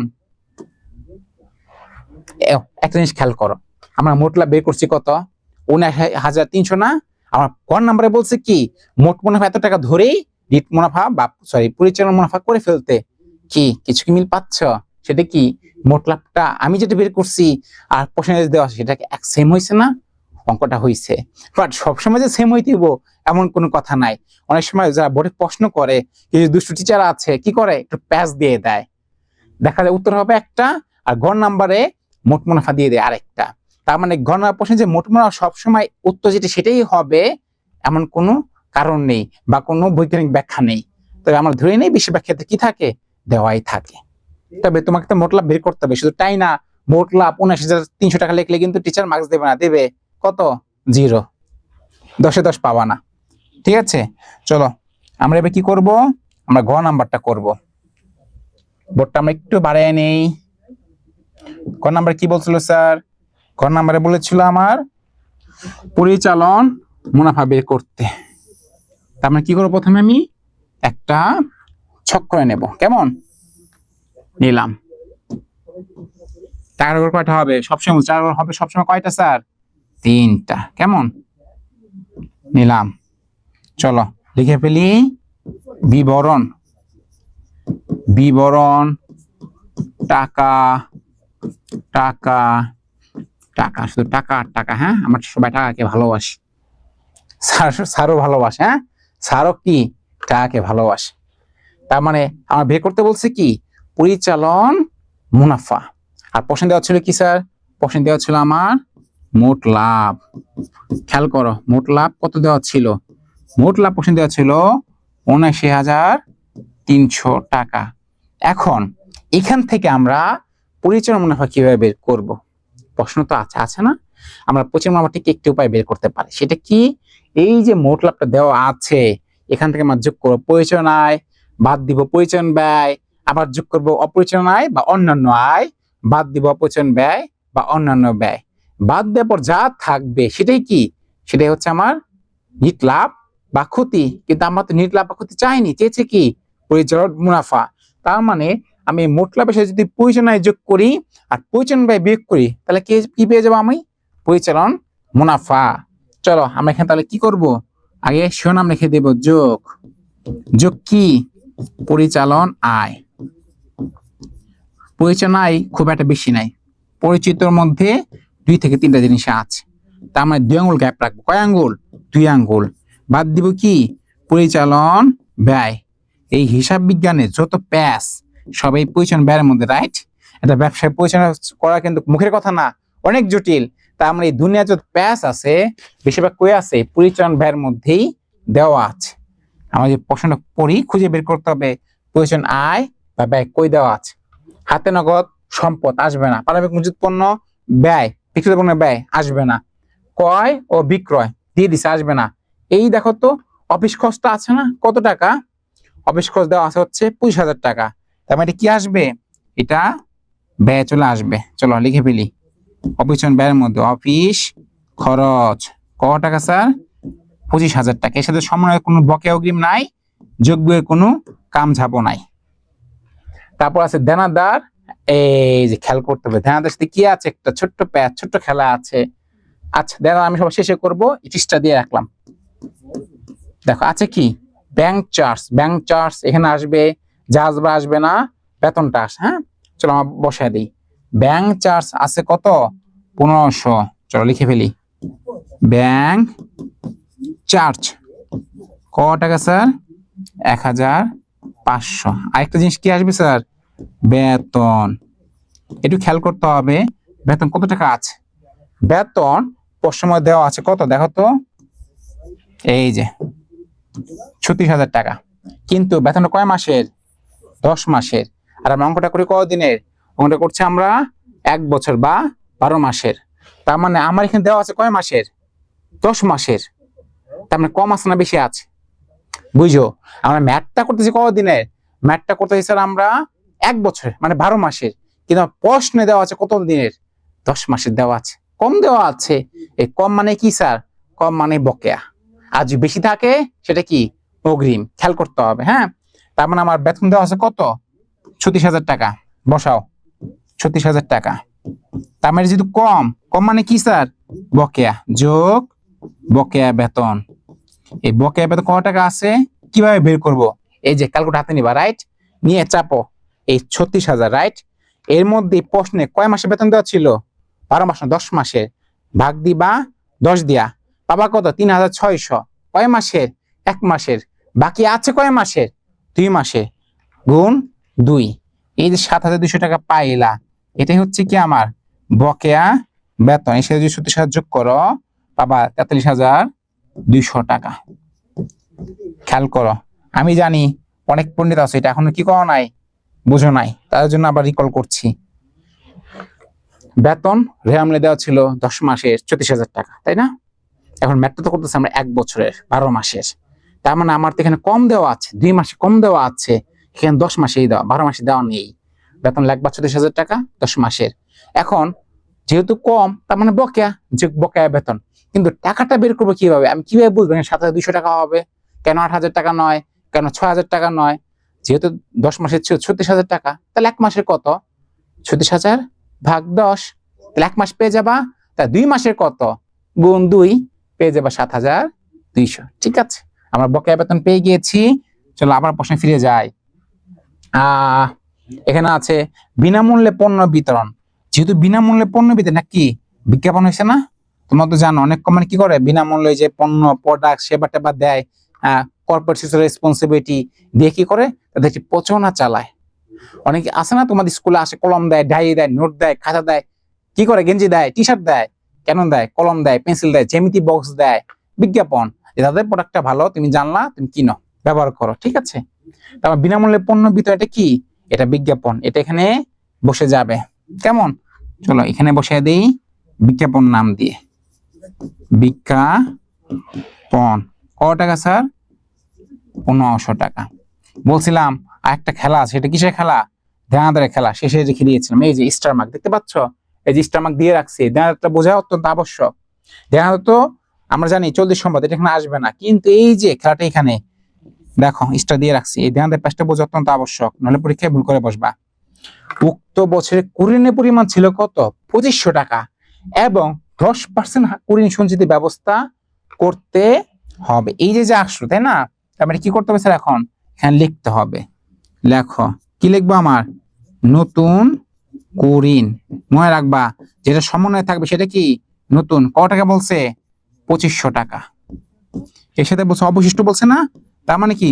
যোগ নতুন কুরিন সঞ্চিতি। ওই যে 10%, মনে আছে কোন নাম্বারে করেছিলাম? 52,500 উপর 10% কত? 5,250। এখানে বসাও 5,250। তাহলে কত আসবে স্যার? 2500 প্লাস 5,250 আসবে 7,750। এখান থেকে বাদ দিবা মাইনাস পুরাতন পুরাতন কুরিন সঞ্চিতি। সেটা কোথায় পাবা? সেটা পাবা হচ্ছে র মিলে। দেখিয়ে দিব, চাপ নিও না। এই দেখো, মনে রাখবা ছোট্ট বন্ধুরা, খুবই গুরুত্বপূর্ণ টিপস, যেইটা সমন্বয় দেবে। কই থাকবে সমন্বয়? এই যে এই যে লেখা আছে সমন্বয়, দেখতে পাচ্ছ কিনা? সরে দাঁড়াবো। এই দেখ, এই যে দেওয়া আছে কি সমন্বয় সমূহ। এই সমন্বয় সমূহ থাকবে, সেগুলো কি সব নতুন। আর যেটা রেয়ামিলময় থাকবে, রেয়ামিল কোনটা? এই যে বক্সটা তোমরা দেখতে পাচ্ছ, এটাই কি রেয়ামিল। রেয়ামিলে যা থাকবে সেটা কি পুরাতন, আর সমন্বয় যা থাকবে সেটা কি নতুন। তা আমার দেখো তো, এইখানে দেওয়া আছে না কুরিন ও সংযোগ দেওয়া সঞ্চিতি, কত টাকা স্যার? 7,000 টাকা। দেখতে পাচ্ছ? এটা কি? এটা পুরাতন। আর পুরাতন গুলো কি হয় স্যার? পুরাতন গুলো হয় বিয়োগ, আর নতুন গুলো কি হবে? এখানে হবে যোগ। চলো, পুরাতনে বলছে কত? 7,000। তার মানে 7,750 থেকে 7,000 বাদ দিয়ে থাকবে কত? 750। আমরা আর কোনো ব্যয় খুঁজে পাচ্ছি না, কি করতে হবে? এগুলো যোগ করে ফেলতে হবে। 25,000 তুলো ক্যালকুলেটরে, যোগ 1,500, যোগ 43,200, যোগ 1,500, যোগ 750। তার মানে এখানে আসতেছে কত স্যার? 71,950। এগুলো কি পরিচালন ব্যয়। আমরা একটু দেখি, একটু যদি দেখি, রাইট? দেখো তো, আমার এখানে মোট লাভ প্রশ্ন দেওয়া ছিল কত? এই যে 89,300, রাইট? আমার পরিচালন ব্যয় হয়েছে কত? 71,950। তার মানে আমি দেখতে পাচ্ছি 89,300, রাইট? এখান থেকে আমি যে বাদ দিই 71,950, যেটা পাবো কত? এই 7,350। এটাই হচ্ছে আমার কি এই রিওয়ার্ড ট্রেডার্সের পরিচালন মুনাফা। কি স্যার? এটা পরিচালন মুনাফা। ক্লিয়ার? বুঝতে পারছো কিনা দেখো কি বললাম, আবার বলছি। হ্যাঁ, মোট লাভ থেকে পরিচালন আয় যোগ করবা, বাদ দিবা কি পরিচালন ব্যয়। যেহেতু আমার এখানে কি নাই, পরিচালন আয় নাই, একবার তুমি সুন্দর করে চাইলে পরিচালন আয়টা মুছে ফেলতে পারো, যেহেতু পরিচালন আয় তোমার কি দেওয়া নাই।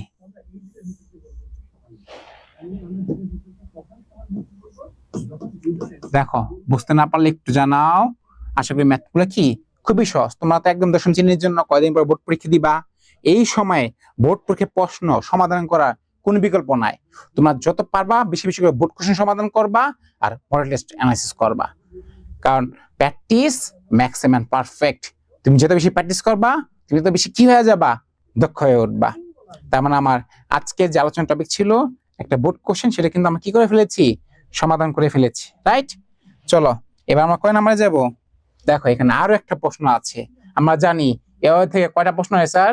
2টা প্রশ্ন আসে, রাইট? তারপরে আবার একটা প্রশ্ন আর্থিক বিজ্ঞান কোর্স শেষ, আরো একটি প্রশ্ন আছে রাজশাহী বোর্ডে 2024 সালে আসছে। চলো আমার প্রশ্ন একটু পড়ি। হ্যাঁ, প্রশ্ন শিখাইছি কি? প্রশ্ন পড়ার নিয়ম শিখাই দিছি না? চলো দেখি। বলছে 2021 সালের 30শে জুন, খেয়াল করতে হবে তারিখে ফাইম এন্টারপ্রাইজের রেওয়ামিল নিম্নরূপ। ফাইম এন্টারপ্রাইজ 30শে জুনের 21 রেওয়ামিল দেওয়া আছে, রাইট? আছে কি মূলধন, প্রাপ্য হিসাব ও পদ হিসাব, 5% বন্ধকি ঋণ, ক্রয় ও বিক্রয়, মজুরি, হাতে নগদ ব্যাংক জমাতিরিক্ত, আছে যন্ত্রপাতি, ভাড়া প্রাপ্তি, বীমা প্রিমিয়াম, বিজ্ঞাপন 5 বছরের জন্য, মোট টাকা। এই খেয়াল করো, এখানে কি আছে দেখতো? অন্যান্য তথ্য, রাইট? এই অন্যান্য তথ্য মানে কি? অন্যান্য তথ্য মানে সমন্বয়। মনে রাখবা, সমন্বয় অন্যান্য তথ্য কি একই কথা। যেটা এই রেওয়ামিলের নিচে দেওয়া থাকবে সেটাই কি সমন্বয়। ওকে, এই সময়গুলো একটু পড়বো। কি বলছে? অগ্রিম মজুরি কত টাকা? 500 টাকা, এবং যন্ত্রপাতির অপচয় 10%। মজুরির মধ্যে 5,000 টাকা বেতন অন্তর্ভুক্ত আছে। বীমা প্রিমিয়াম 300 টাকা অগ্রিম প্রদান করা হয়েছে। কর্ণা বলছে উপযুক্ত তথ্যের আলোকে, এই যে দেখো লাল কায়দা হাইড করে দিয়েছি, কি করতে বলছে? নিট মজুরি পরিমাণ নির্ণয় করতে বলছে। খ নাম্বারে বলছে মোট মুনাফা 22,000 টাকা ধরে, একটা মোট মুনাফা দেওয়া আছে কত টাকা? 22,000 টাকা ধরে এই যে নিট মুনাফা বা ক্ষতি নির্ণয় করো। আর গ নাম্বারে বলেছে মালিকানা সত্ত্ব 38,900 টাকা ধরে ফাইম এন্টারপ্রাইজের আর্থিক অবস্থার বিবরণী প্রস্তুত করো। তাহলে প্রথমে কি করবো স্যার? প্রথমে আমরা নিট মজুরিটা বের করব, কেমন? চলো আমরা ঝটপট ম্যাথে ফিরে যাই, যেহেতু ম্যাথন ক্লাস আমাদের অনেক কিছু আছে। চলো সুন্দর মতো কি করবো স্যার, এখানে আমরা দাগ টেনে ফেলবো, রাইট? টাকাটা ঘর করাটা দিব স্যার এখানে 2টা, কেমন? চলো লিখি আমরা বিবরণ, লিখবো কি? বিবরণ। এই পাশে লিখবো টাকা, এই পাশে লিখবো কি স্যার? টাকা। এটা কত করতেছে? আমরা 2-এর ক নাম্বার করছি, নিট মজুরি পরিমাণ নির্ণয়। এখন আমরা যে প্রশ্নে দেখি নিট মজুরির মধ্যে কি আছে, এই দেখো তো এখানে মজুরি দেওয়া আছে না? ক টাকা? 24,500 টাকা, দেখতে পাচ্ছ? আর এই মজুরির সাথে আমার সমন্বয় কি আছে, নতুন করে কি কি তথ্য সংযুক্ত হয়েছে? এই যে অগ্রিম মজুরি, চলো দাগ দিয়ে দেখাই, 500 টাকা এবং যন্ত্রপাতি 10%। আর মজুরির মধ্যে কি এই 5,000 টাকার বেতন অন্তর্ভুক্ত আছে। খেয়াল করো, মজুরি 24,500, এর মধ্যে কি আছে? অগ্রিম আছে। অগ্রিম থাকলে কি হয়? অগ্রিম থাকলে সবসময় বিয়োগ হবে, আর বকেয়া থাকলে হবে কি স্যার? হবে যোগ। যেহেতু আমার অগ্রিম আছে, আমি কি করে ফেলবো স্যার? বিয়োগ করে ফেলবো। তার মানে 24,500 থেকে 500 বিয়োগ করবা, এবং মজুরির মধ্যে আবার কি 5,000 টাকা বেতন ঢুকায় আছে, যেহেতু ওইটার মধ্যেও আছে, ওই কি করতো? লাত্তিতে ফেলাই দিতে হবে, রাইট? লাত্তি না, ধাক্কা ফেলাই দিব। তার মানে চলো আমরা যদি ম্যাথটা করি, এখানে কি লিখবো স্যার? এখানে লিখবো আমরা কি? মজুরি। ক টাকা স্যার? 24,500। এখানে আমরা বাদ দিব কি স্যার? বাদ দিব মাইনাস অগ্রিম মজুরি, ঠিক আছে? ক টাকা দেওয়া ছিল? 500 টাকা। বাদ দিলে কত থাকবে? থাকবে স্যার 24,000 টাকা। আর এখান থেকে বাদ দিব কি? আমার বেতন, কারণ কি বলেছিল এই মজুরির মধ্যে বাবা 5,000 টাকা বেতন অন্তর্ভুক্ত আছে। বাদ দিয়ে থাকবে কি? 19,000 টাকা। একদম সহজ, পানি পানি হয়ে যাবে আজকে সব। 19,000 টাকা কি স্যার? এটা হচ্ছে আমার নিট মজুরি। দেখো, যেহেতু আমার প্রশ্নে বলছে মজুরি দেওয়া হচ্ছে 24,500 টাকা, এখান থেকে আমার অগ্রিম মজুরি ছিল 500 টাকা, বাদ দিলাম। বলছে আবার মজুরির মধ্যে কি ছিল? 5,000 টাকা বেতন অন্তর্ভুক্ত ছিল। 5,000 টাকা বেতন বাদ দিয়ে দিতে হবে, তা থাকবে কত? 19,000 টাকা। এটা হচ্ছে কি স্যার? নিট মজুরি, কেমন? তেমন আমার কি ক নাম্বার কিন্তু শেষ। চলো আমরা খ নাম্বারে দেখি প্রশ্নটা পড়ি। খ নাম্বার বলেছিল মোট মুনাফা 22,000 টাকা ধরে 5 এন্টারপ্রাইজে নিট মুনাফা বা ক্ষতি নির্ণয় করো। তাছাড়া আমার কি করতে হবে? প্রথমে বলতো, প্রথমে একটা পেজ নিতে হবে, তাই না? চলো আমরা যে পেজটা নেই, পেজটা নিলাম, ঠিক আছে? এবার কি করবো? আবার ছকটা নেই, হিসাব বিজ্ঞান শুধু ছক আর ছক, তাই না?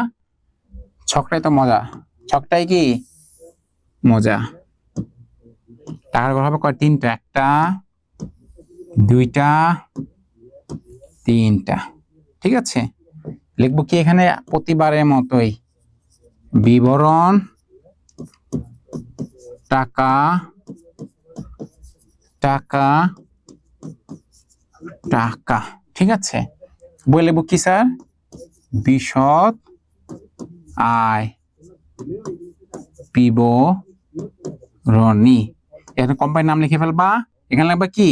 সাল 2020। এখানে অবশ্যই ছিল কি তারিখ, তাই না? কি? জুন, 30শে জুন, রাইট? সালের সমাপ্ত বছরের জন্য। এটা কিন্তু বাবা লিখতে হবে, নাহলে কি টিচার সুন্দর করে বাবা তোমার হাফটা মার্কস নিজে খায় ফেলবে। এই সমাপ্তির জন্য বিষয়টা লিখতে হবে। প্রশ্নে কি ছিল? প্রশ্নে আমার মোট মুনাফা বা লাভ দেওয়া ছিল না? ক দেওয়া ছিল এটা? বাসে সুন্দর করে একদম 3 নাম্বার করে লিখে ফেলবা সবার শেষ ঘরে, ঠিক আছে? চলো আমরা যে প্রশ্নটা আবার একটু দেখি কষ্ট করে। মোট মুনাফা দেওয়া ছিল, আমরা বসায় ফেলছি। ক দেওয়া ছিল? এই যে দেখো, বাসায় দেওয়া ছিল, আমাকে বলছে নিট মুনাফা বা ক্ষতি বের করতে হবে, তাই না? তার মানে আমার যে মোট মুনাফা দেওয়া আছে, আমার এখন কি করতে হবে? প্রয়োজন আয় যোগ করতে হবে, বাদ প্রয়োজন ব্যয় মানে বিয়োগ করতে হবে, যোগ করতে হবে আবার কি? যোগ অপরিচালন আয়, বাদ দিতে হবে কি? অপরিচালন ব্যয়। সিম্পল। তাহলে আমি একটু খুঁজি এখানে কি আছে আমার পরিচালন ব্যয় কি কি আছে, দেখো তো। যেমন যন্ত্রপাতি অবশ্যই বসবে, প্রিমিয়াম বসবে, বিজ্ঞাপন বসবে, এগুলোই তো নাকি। চলো আমরা একটু বসে ফেলি। প্রথমে যে শুরু করে আমার কি আছে, আমার আছে হচ্ছে যন্ত্রপাতির অপচয় কত টাকা, 40,000 টাকা, তাই না? আর এখানে বলছে যন্ত্রপাতির 10% অবচয়। তাহলে প্রথমে এখানে লিখবো কি, বাদ পরিচালন ব্যয়। কি লিখবো স্যার, পরিচালন ব্যয়। এর মধ্যে আমরা বসাবো কি, বসাবো যন্ত্রপাতির অবচয়। যন্ত্রপাতি ছিল 40,000 টাকা, আর অবচয় 10%, 40,000 10% কত আসে স্যার, 4,000 টাকা। কেমন? তারপর এখানে ছিল কি, বলছে বেতন, তাই না? মুজির মধ্যে বেতন অন্তর্ভুক্ত ছিল কত টাকা স্যার, 5,000 টাকা। বসায় বলতে হবে না? হ্যাঁ, বসাতে তো হবেই। আর কি ছিল দেখো, আছে বীমা প্রিমিয়াম কত টাকা, 2300 টাকা। কিন্তু এর মধ্যে কি থাকবে স্যার, সমন্বয় থাকবে। সমন্বয় কোথায়, এই যে বলা আছে বীমা প্রিমিয়াম 300 টাকা অগ্রিম প্রদান করা হয়েছে। তাহলে সুন্দর মতো কি করবা, এখানে আগে প্রথমে লাগবা বীমা প্রিমিয়াম। বীমা প্রিমিয়াম কত টাকা বলতো, বীমা প্রিমিয়াম ছিল 2300 টাকা। এখান থেকে বাদ দিব কি আমরা, অগ্রিম। কারণ আমি আগেই বলছি সকল প্রকার অগ্রিম কি করবা, শুধু শুধু মাইনাস মাইনাস মাইনাস। আর বকেয়া কি হবে, বকেয়া যোগ। এই 2300 থেকে যদি তুমি 300 বাদ দাও, কত থাকে, তাকে হচ্ছে 2000। এটা কি, এটা হচ্ছে স্যার বীমা প্রিমিয়াম। ঠিক আছে, এটা বোর্ডটা একটু উপরে তুলতে হবে যে। চলো, বীমা প্রিমিয়াম দিলাম, বেতন দিলাম, আর কি আছে, এই যে প্যাস আছে বিজ্ঞাপন, রাইট? বিজ্ঞাপন কত টাকা, 3500 টাকা। কিন্তু 3500 কত বছরের জন্য বলা আছে দেখতে পাচ্ছ এখানে, 5 বছরের জন্য। আমরা ম্যাথটা কতদিনে করছি, ম্যাথটা কতদিনে করছি, 1 বছর। কয় বছর, 1 বছর। তার মানে আমার যদি বিজ্ঞাপন 5 বছর, 5 বছরই খরচ না, এই 1 বছর কষ্ট আমি হিসাব করবো, তাই না? তাহলে চলো আমি হিসাবটা করে ফেলি। প্রথমে লাগবে কি, এখানে বিজ্ঞাপন ক টাকা স্যার ছিল, সম্ভবত 3500 টাকা, তাই না? এখান থেকে মাইনাস করবো কি, মাইনাস বিলম্বিত বিজ্ঞাপন। বিলম্বিত বিজ্ঞাপন, খেয়াল করো আমার বলছে 3500 টাকা, তাই কয় বছর, এটা ছিল 5 বছরে। তাহলে 1 বছরে কত স্যার, 1 বছরে 700। তাই আমার খরচ কত স্যার, খরচ কিন্তু আমার 700 টাকায় বসবে। আর এইখানে যে 2800 টাকা না, এটা হচ্ছে কি বিলম্বিত বিজ্ঞাপন। এটা আরো 4 বছর, প্রতি বছরও আমি কি করবো, 700 করে করে মাইনাস করতে করতে একদম 25 সালে যে কি করবো, বিজ্ঞাপন ভ্যানিশ হয়ে যাবে, লস।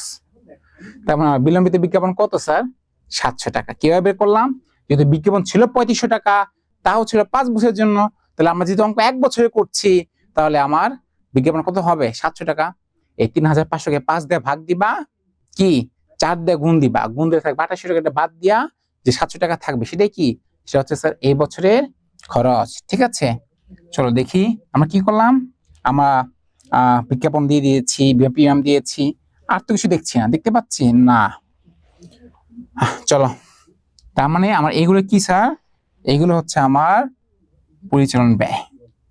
এগুলো যোগ করতে হবে। চলো যোগ করি, 4000 যোগ 500, 500 না 5000 যোগ 2000 যোগ 700, কেমন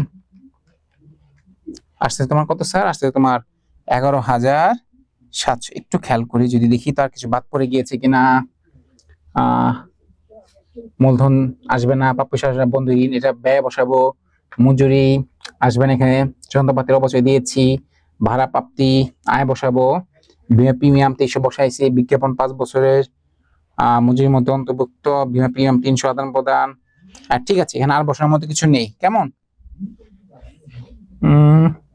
ভাড়া প্রাপ্তি ঠিক আছে।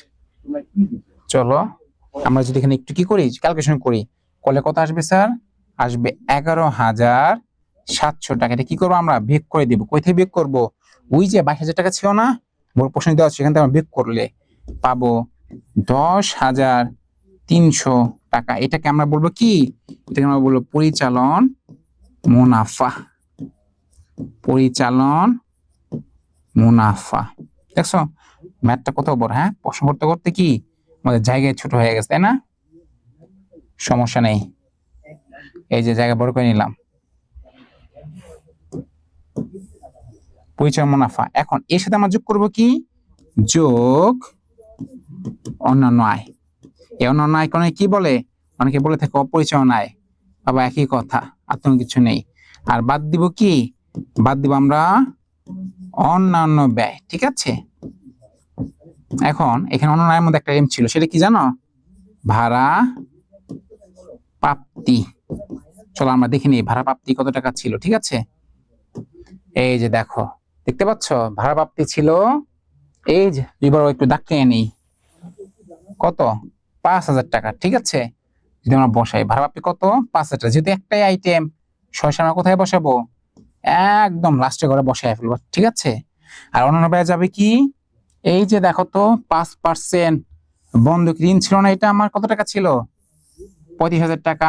এখন এই ঋণের আগে তো 5% আছে, তার মানে কি ঋণের সুদ, ঋণ নিয়েছ, ঋণ কি ক্রেডিট দায়, তাহলে ঋণের সুদ কি হবে, ঋণ যদি ক্রেডিট হয় ঋণের সুদ হবে ডেবিট। ডেবিট মানে কি স্যার, এটা ব্যয়, এটা কি অন্যান্য ব্যয়ে যাবে। কিন্তু টাকার পরিমাণ কত বসাবো, রাইট। দেখো এই 35,000 টাকা যদি আমি 5% করি, কত আসবে স্যার বলো, 25,000 5% বলে কত আসবে স্যার, ক্যালকুলেট 35,000 গুণ 5%, তাই না, আসে 1,750। কিন্তু এটা নিয়েছি কত দেখো তো খেয়াল করে, 31/12/2020। কিন্তু ম্যাথটা আমরা করছি কত সালে দেখো তো, 30 জুন 2021। তার মানে আমি 1 বছর ম্যাথ করছি, কিন্তু ম্যাথটা শুরু হয়েছিল কত সালে, ওই জুলাই 1 তারিখে 2020 সালে, আর শেষ হয়েছে কবে, 30 জুন 2021 সালে। কিন্তু ঋণটা নিয়েছি কবে, 2020 ডিসেম্বরে। তার মানে ম্যাথ হিসাবকালে আমি ঋণটা ব্যবহার করছি কয় মাস, মাত্র 6 মাস। তার মানে পুরো বছর শোধ দেবো, নিশ্চয় না। তুমি চিন্তা করো, তুমি একটা লোন নিছ 6 মাসের, তুমি কি 1 বছর সুদ দিবা, নিশ্চয় না। তুমি 2 মাসে ব্যবহার করো 2 মাসের সুদ দিবা, 5 মাস ব্যবহার করলে 5 মাসের সুদ দিবা, 10 মাস ব্যবহার করলে 10 মাসের সুদ দিবা। যেহেতু ওরা 6 মাস ব্যবহার করছে, তার মানে 100 দিয়ে যদি পার্সেন্টেজ করি, 5% কত আসবে, 750। এটা কত দিনের, এটা হচ্ছে আমার 1 বছরে, তাহলে 6 মাসে কত আসবে স্যার, চলো আমরা লিখি, ঋণের এই যে লাগবা অনাদায়ী, অনাদায়ী কেন, এটা দেই নাই, দিতে হবে, রাইট। অনাদায়ী সুদ কত টাকা স্যার, 875। এটা যদি বিয়োগ করে ফেলি, চলো তাহলে কত আসে দেখি, 10,300 প্লাস 5,000 মাইনাস 875, তাহলে আসবে কি এই 14,425। মুছে দেই, সিজিবিজি হয়ে গেছে, কেমন, 14,425। এই যে এটাই হচ্ছে কি নিট মুনাফা, কেমন। তার মানে আমার কি হয়ে গেছে, হিট মুনাফাটা আমরা বের করে ফেলেছি। ও, তার মানে আমার খ নম্বর কি, খ নম্বর স্যার শেষ। আমরা ক করলাম, খ করলাম। ক নম্বরে বলেছে দেখো মালিকানা সত্ত্ব কি করতে বলছে, এই যে মালিকানা সত্ত্ব বের করতে বলছে। ঠিক আছে, একটু মুছে নে, হ্যাঁ বেশি হিজিবিজি হয়ে গেছে। তোমাদের তো খাতা আছে, একবার করলে বুঝে যাও, আমার তো তোমাদের বোঝাতে গেলে 100 জিনিস ব্যাখ্যা করতে, হ্যাঁ অনেক টাকা দিয়ে করতে হয়, ভাগ্যিস বোর্ডটা মুছা যায়, নাহলে তো খাতা ছিঁড়তে ছিঁড়তে তোমাদের মতো কি অবস্থা খারাপ হয়ে যেত। একদম সব মুছে দিচ্ছে, একদম নিট অ্যান্ড ক্লিন, দেখতে পাচ্ছ এবার। চলো আমার ঘর নাম্বার হচ্ছে মালিকানা সত্ত্ব 38,900 টাকা ধরে ফাইম এন্টারপ্রাইজের আর্থিক অবস্থার বিবরণী তৈরি কর। ঠিক আছে, চলো আমরা এবার আর্থিক অবস্থার বিবরণী কি করে ফেলি, তৈরি করে ফেলি। কিভাবে করবো স্যার, নাও এটাকে কি করবে এবার আরো ছোট করি। ঠিক আছে, চলো উপরে তুলে, একদম উপরে তুলে দিলাম, উপরে তুলে দিলাম। এবার কি করব, আর্থিক বিবরণীর জন্য এখান থেকে কি করব, দাগ টেনে নিব, নাও নিলাম, কেমন, বিবরণ টাকা, টাকা, এই টাকা, নাও চলো লিখে ফেলি, বিবরণ টাকা, টাকা আর কি, টাকা। এটা কি করছি আমরা, এটা করেছি আমরা আর্থিক অবস্থার বিবরণী, রাইট।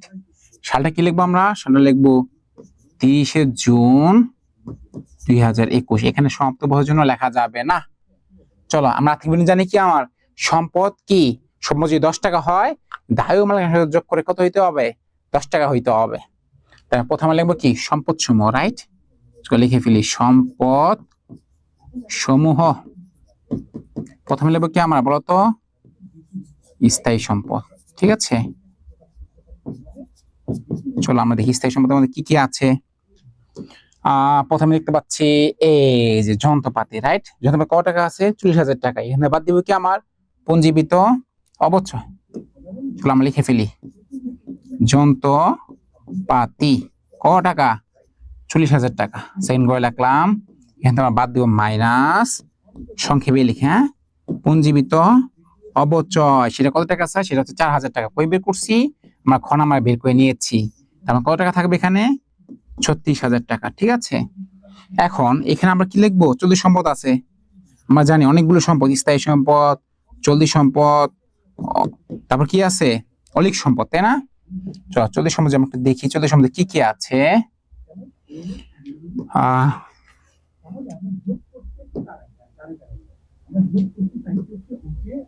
দেখো, তার মানে আমার কি হাতে নগদ, এটা কি একটা চলতি সম্পদ, তাই না? হাতে কত টাকা ছিল? 16,000 টাকা, এটা বসাবো। তারপর কি আছে দেখতে পাচ্ছি যে অগ্রিম মজুরি 500 টাকা, এটাও বসাবো। হ্যাঁ চলো, তার মানে আমরা লিখবো কি? হাতে নগদ। কেমন? হাতে নগদ কত টাকা ছিল স্যার? 16,000 টাকা। সেন্ড করে বসাবো, কারণ এখানে কারো কাহিনী আছে। ছিল কি? অগ্রিম মজুরি কত টাকা ছিল স্যার? 500 টাকা। চলো দেখি আর কি কি ছিল এখানে। অগ্রিম মজুরি 500 টাকা বসাইছি। প্রত্যেক মজুরি এটা আসবে না। ভিএপিএম 300 টাকা অগ্রিম আছে, এখানে কি বসে যাবে? ভিএপিএম কত? 300 টাকা। ওকে, বিমা মজুরি 300 টাকা। চলো লিখি অগ্রিম কি? বিমা কত টাকা ছিল স্যার? 300 টাকা। বসায় ফেললাম। আর কি বসবে? হ্যাঁ, এখানে তো মোটামুটি হয়তো সব বসে ফেলেছি। আরেকটা থাকবে, সেটা কি? অলিক সম্পদ। এখন অনেকে আবার জিজ্ঞেস করো, এই অলিক সম্পদ কি? খেয়াল করবা, যেটা দেখা যায় না, রাইট, দেখা যায় না, ধরা যায় না, কিন্তু সেটা কি? কোম্পানিকে দীর্ঘদিন সুবিধা দিয়ে থাকে, সেটাকে আমরা বলবো কি? অলিক সম্পদ। যেমন কি? বিলম্বিত বিজ্ঞাপন কত টাকা ছিল? ওই যে বের করছিলাম 2800 টাকা, তাই না? চলো, দাগুলো কি আবার ছোট হয়ে গেছে, এগুলো কি করে ফেলতে হবে? বড় করে ফেলতে হবে স্যার।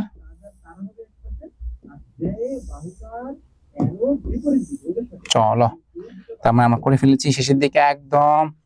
যদি আমরা যোগ করে ফেলি, এখানে ছিল কি? 16,000 যোগ 500 যোগ 300, বছরে কত আসবে স্যার? এখানে আমার 16,800। তার আগে একটু চেক আপ করে নেই কোন কিছু আমার বাদ গেল কিনা। এই যে প্রাপ্য হিসাব ছিল, রাইট। প্রাপ্য হিসাব ছিল কত বলতেছিলাম? 30,000 টাকা। প্রাপ্য হিসাব কি? এখানে বসাতে হবে, হাতের মধ্যে বসাইছি, বিজ্ঞাপন বসাইছি, তার সাথে প্রাপ্য হিসাবটা বসাইলে আমার ম্যাথটা অর্ধেক ক্লিয়ার। চলো আমরা এখানে কি বসাই ফেলি। আমরা বসাবো কি এখানে? প্রাপ্য হিসাব। প্রাপ্য হিসাব একটা সম্পদ, দেনাদারের মতো। দেনাদার এখানে ছিল দেখি তো, না এখানে দেনাদার ছিল না। প্রাপ্য হিসাব, দেনাদার পরিবর্তন প্রাপ্য হিসাব বসেছে। কত টাকা স্যার? 30,000 টাকা। তার মানে আমি যেটা যোগ বিয়োগ করি, কত বসবে এখানে বলো তো? যোগ 30,000 টাকা, তাই না? 46,800। এবার যোগ করো 46,800 যোগ 2800 যোগ 36,000 টাকা, তাই না? কত আসে? এই যে 85,600। এটা কি স্যার? যেটা এটাকে আমরা বলবো মোট সম্পদ। খেয়াল করো, তা আমরা জানি মোট সম্পদ যদি আমার আসে 85,086 টাকা, সরি 25,600 টাকা, তাহলে আমার মালিকানা সত্ত্ব দায় মিলে কত আসতে হবে স্যার? এই 25,600 টাকায় আসতে হবে, ঠিক আছে। চলো আমরা কি করতে পারি?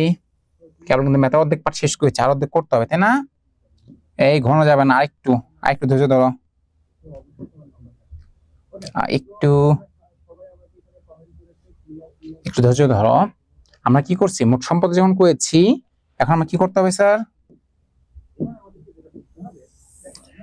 দায় ও মালিকানা সত্ত্ব বের করে ফেলতে হবে, তাই না? চলো বের করে ফেলি। আমরা এখন লিখবো কি, আমরা দায় ও মালিকানা সত্ত্ব। কেমন? চলো আগে আমরা কি করবো, মালিকানা সত্ত্ব বের করি। প্রশ্নে আমার বলা ছিল মালিকানা সত্ত্ব এত টাকা ধরে, সেটা কত ছিল বলো তো? প্রশ্ন দেখে নেই। এই যে দেখো, মালিকানা সত্ত্ব দেওয়া ছিল 38,900 টাকা। চলো আমরা তাহলে কি লিখবো এখানে, 38,900 টাকা অলরেডি আমরা এখানে বসায় ফেলবো। তারপর আমরা লিখবো এখানে কি, চলতি দায়। চলো এবার খুঁজি চলতি দায় আমার কি কি ছিল, রাইট? একটু দেখি, যেমন এখানে ছিল কি পদ হিসাব, ক টাকা, 8,000 টাকা কি একটা চলতি দায়, 8,000 টাকা বসাবো। এখানে আছে কি, আছে ওই ঋণের সুদ ছিল, হ্যাঁ 875 টাকা ছিল, তাই না? হ্যাঁ 875 টাকা ছিল। তার মানে পদ হিসাব 8,875 এখানে যাবে। আর কি আছে, ব্যাংক জমা অতিরিক্ত, হ্যাঁ ক টাকা স্যার, 2,000, এগুলো বসাতে হবে।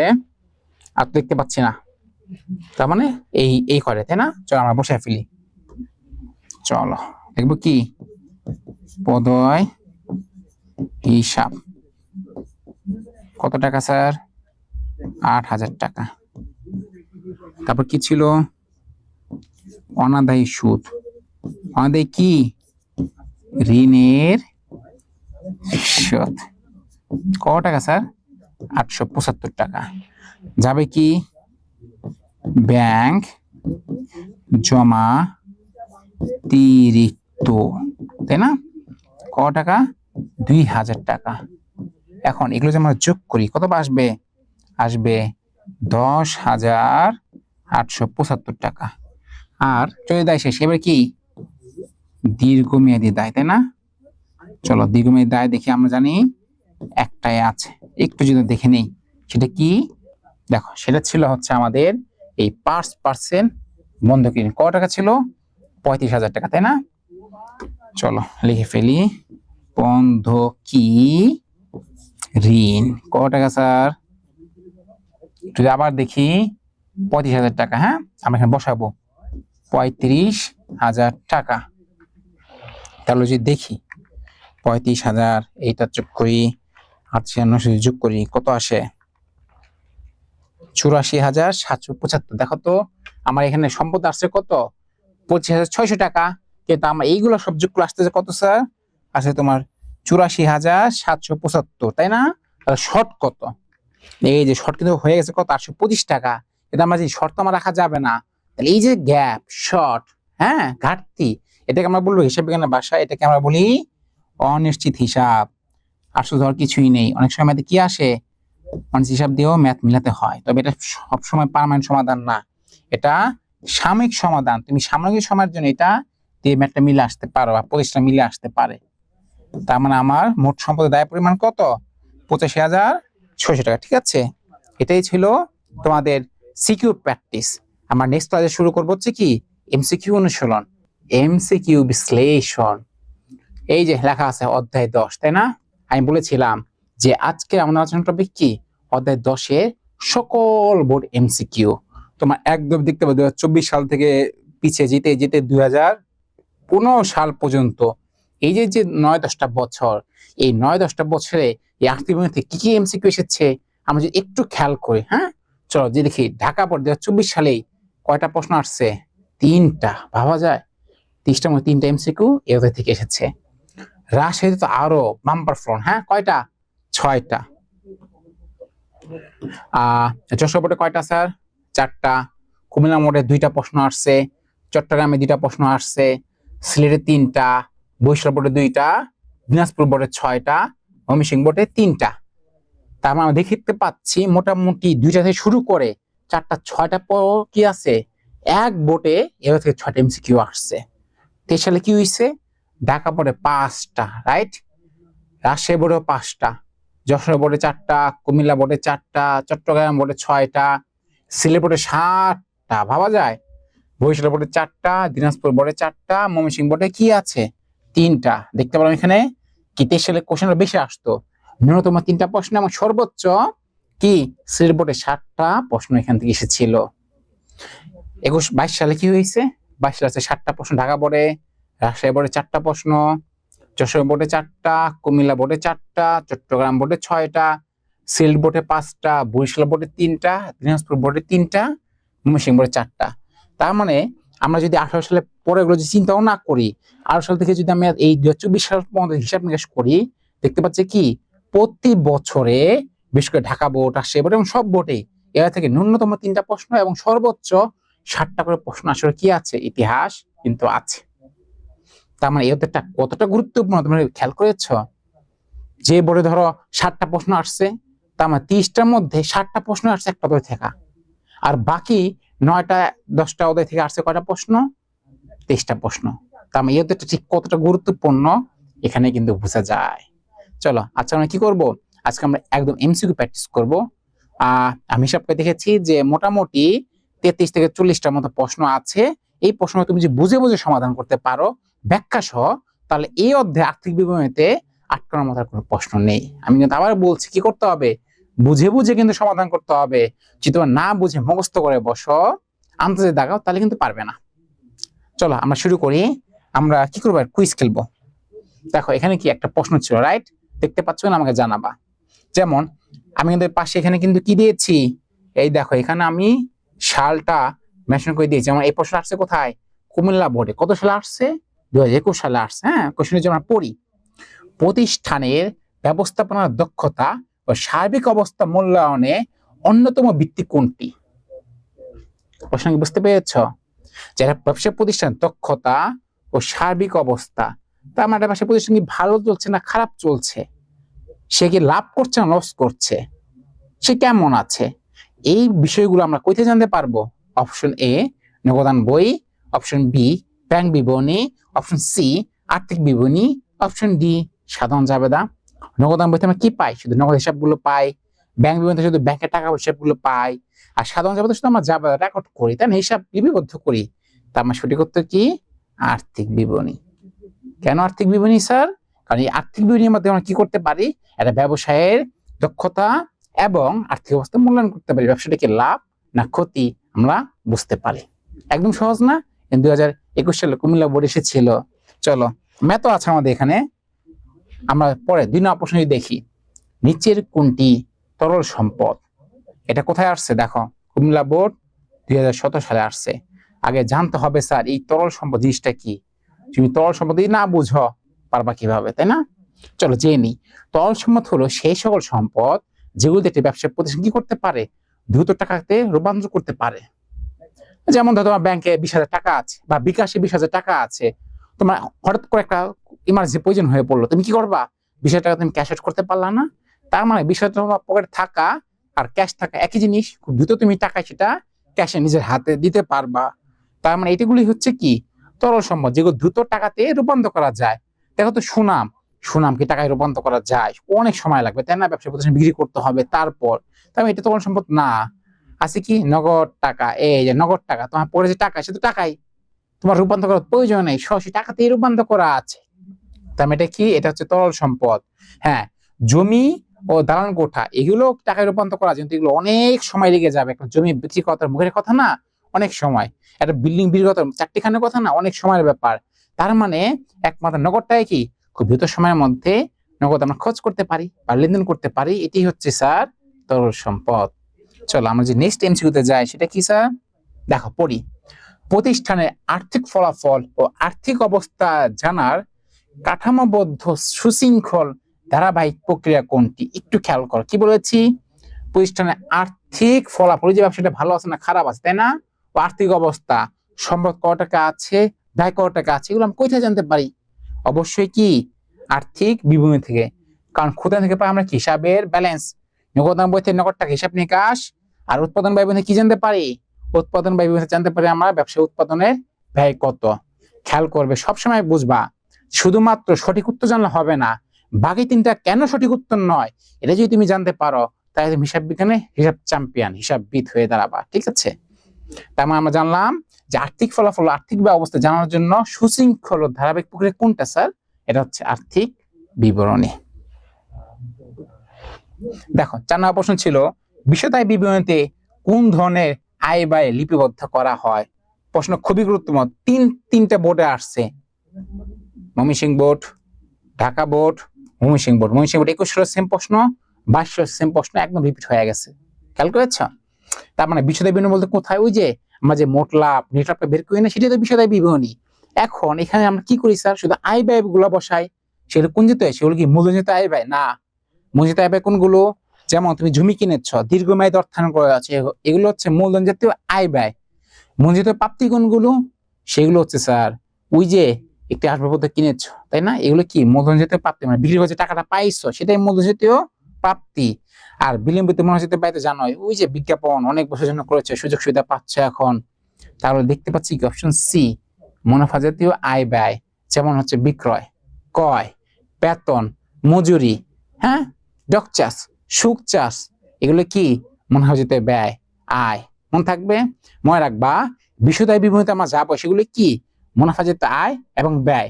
অপরদিকে আর্থিক অস্থিরতা আমরা কি বসাই, মূলধন জাতীয় কি প্রাপ্তি বা প্রধান, যেমন আসবাবপত্র ক্রয়, এটা মূলধন জাতীয় কি প্রধান বা ব্যয়।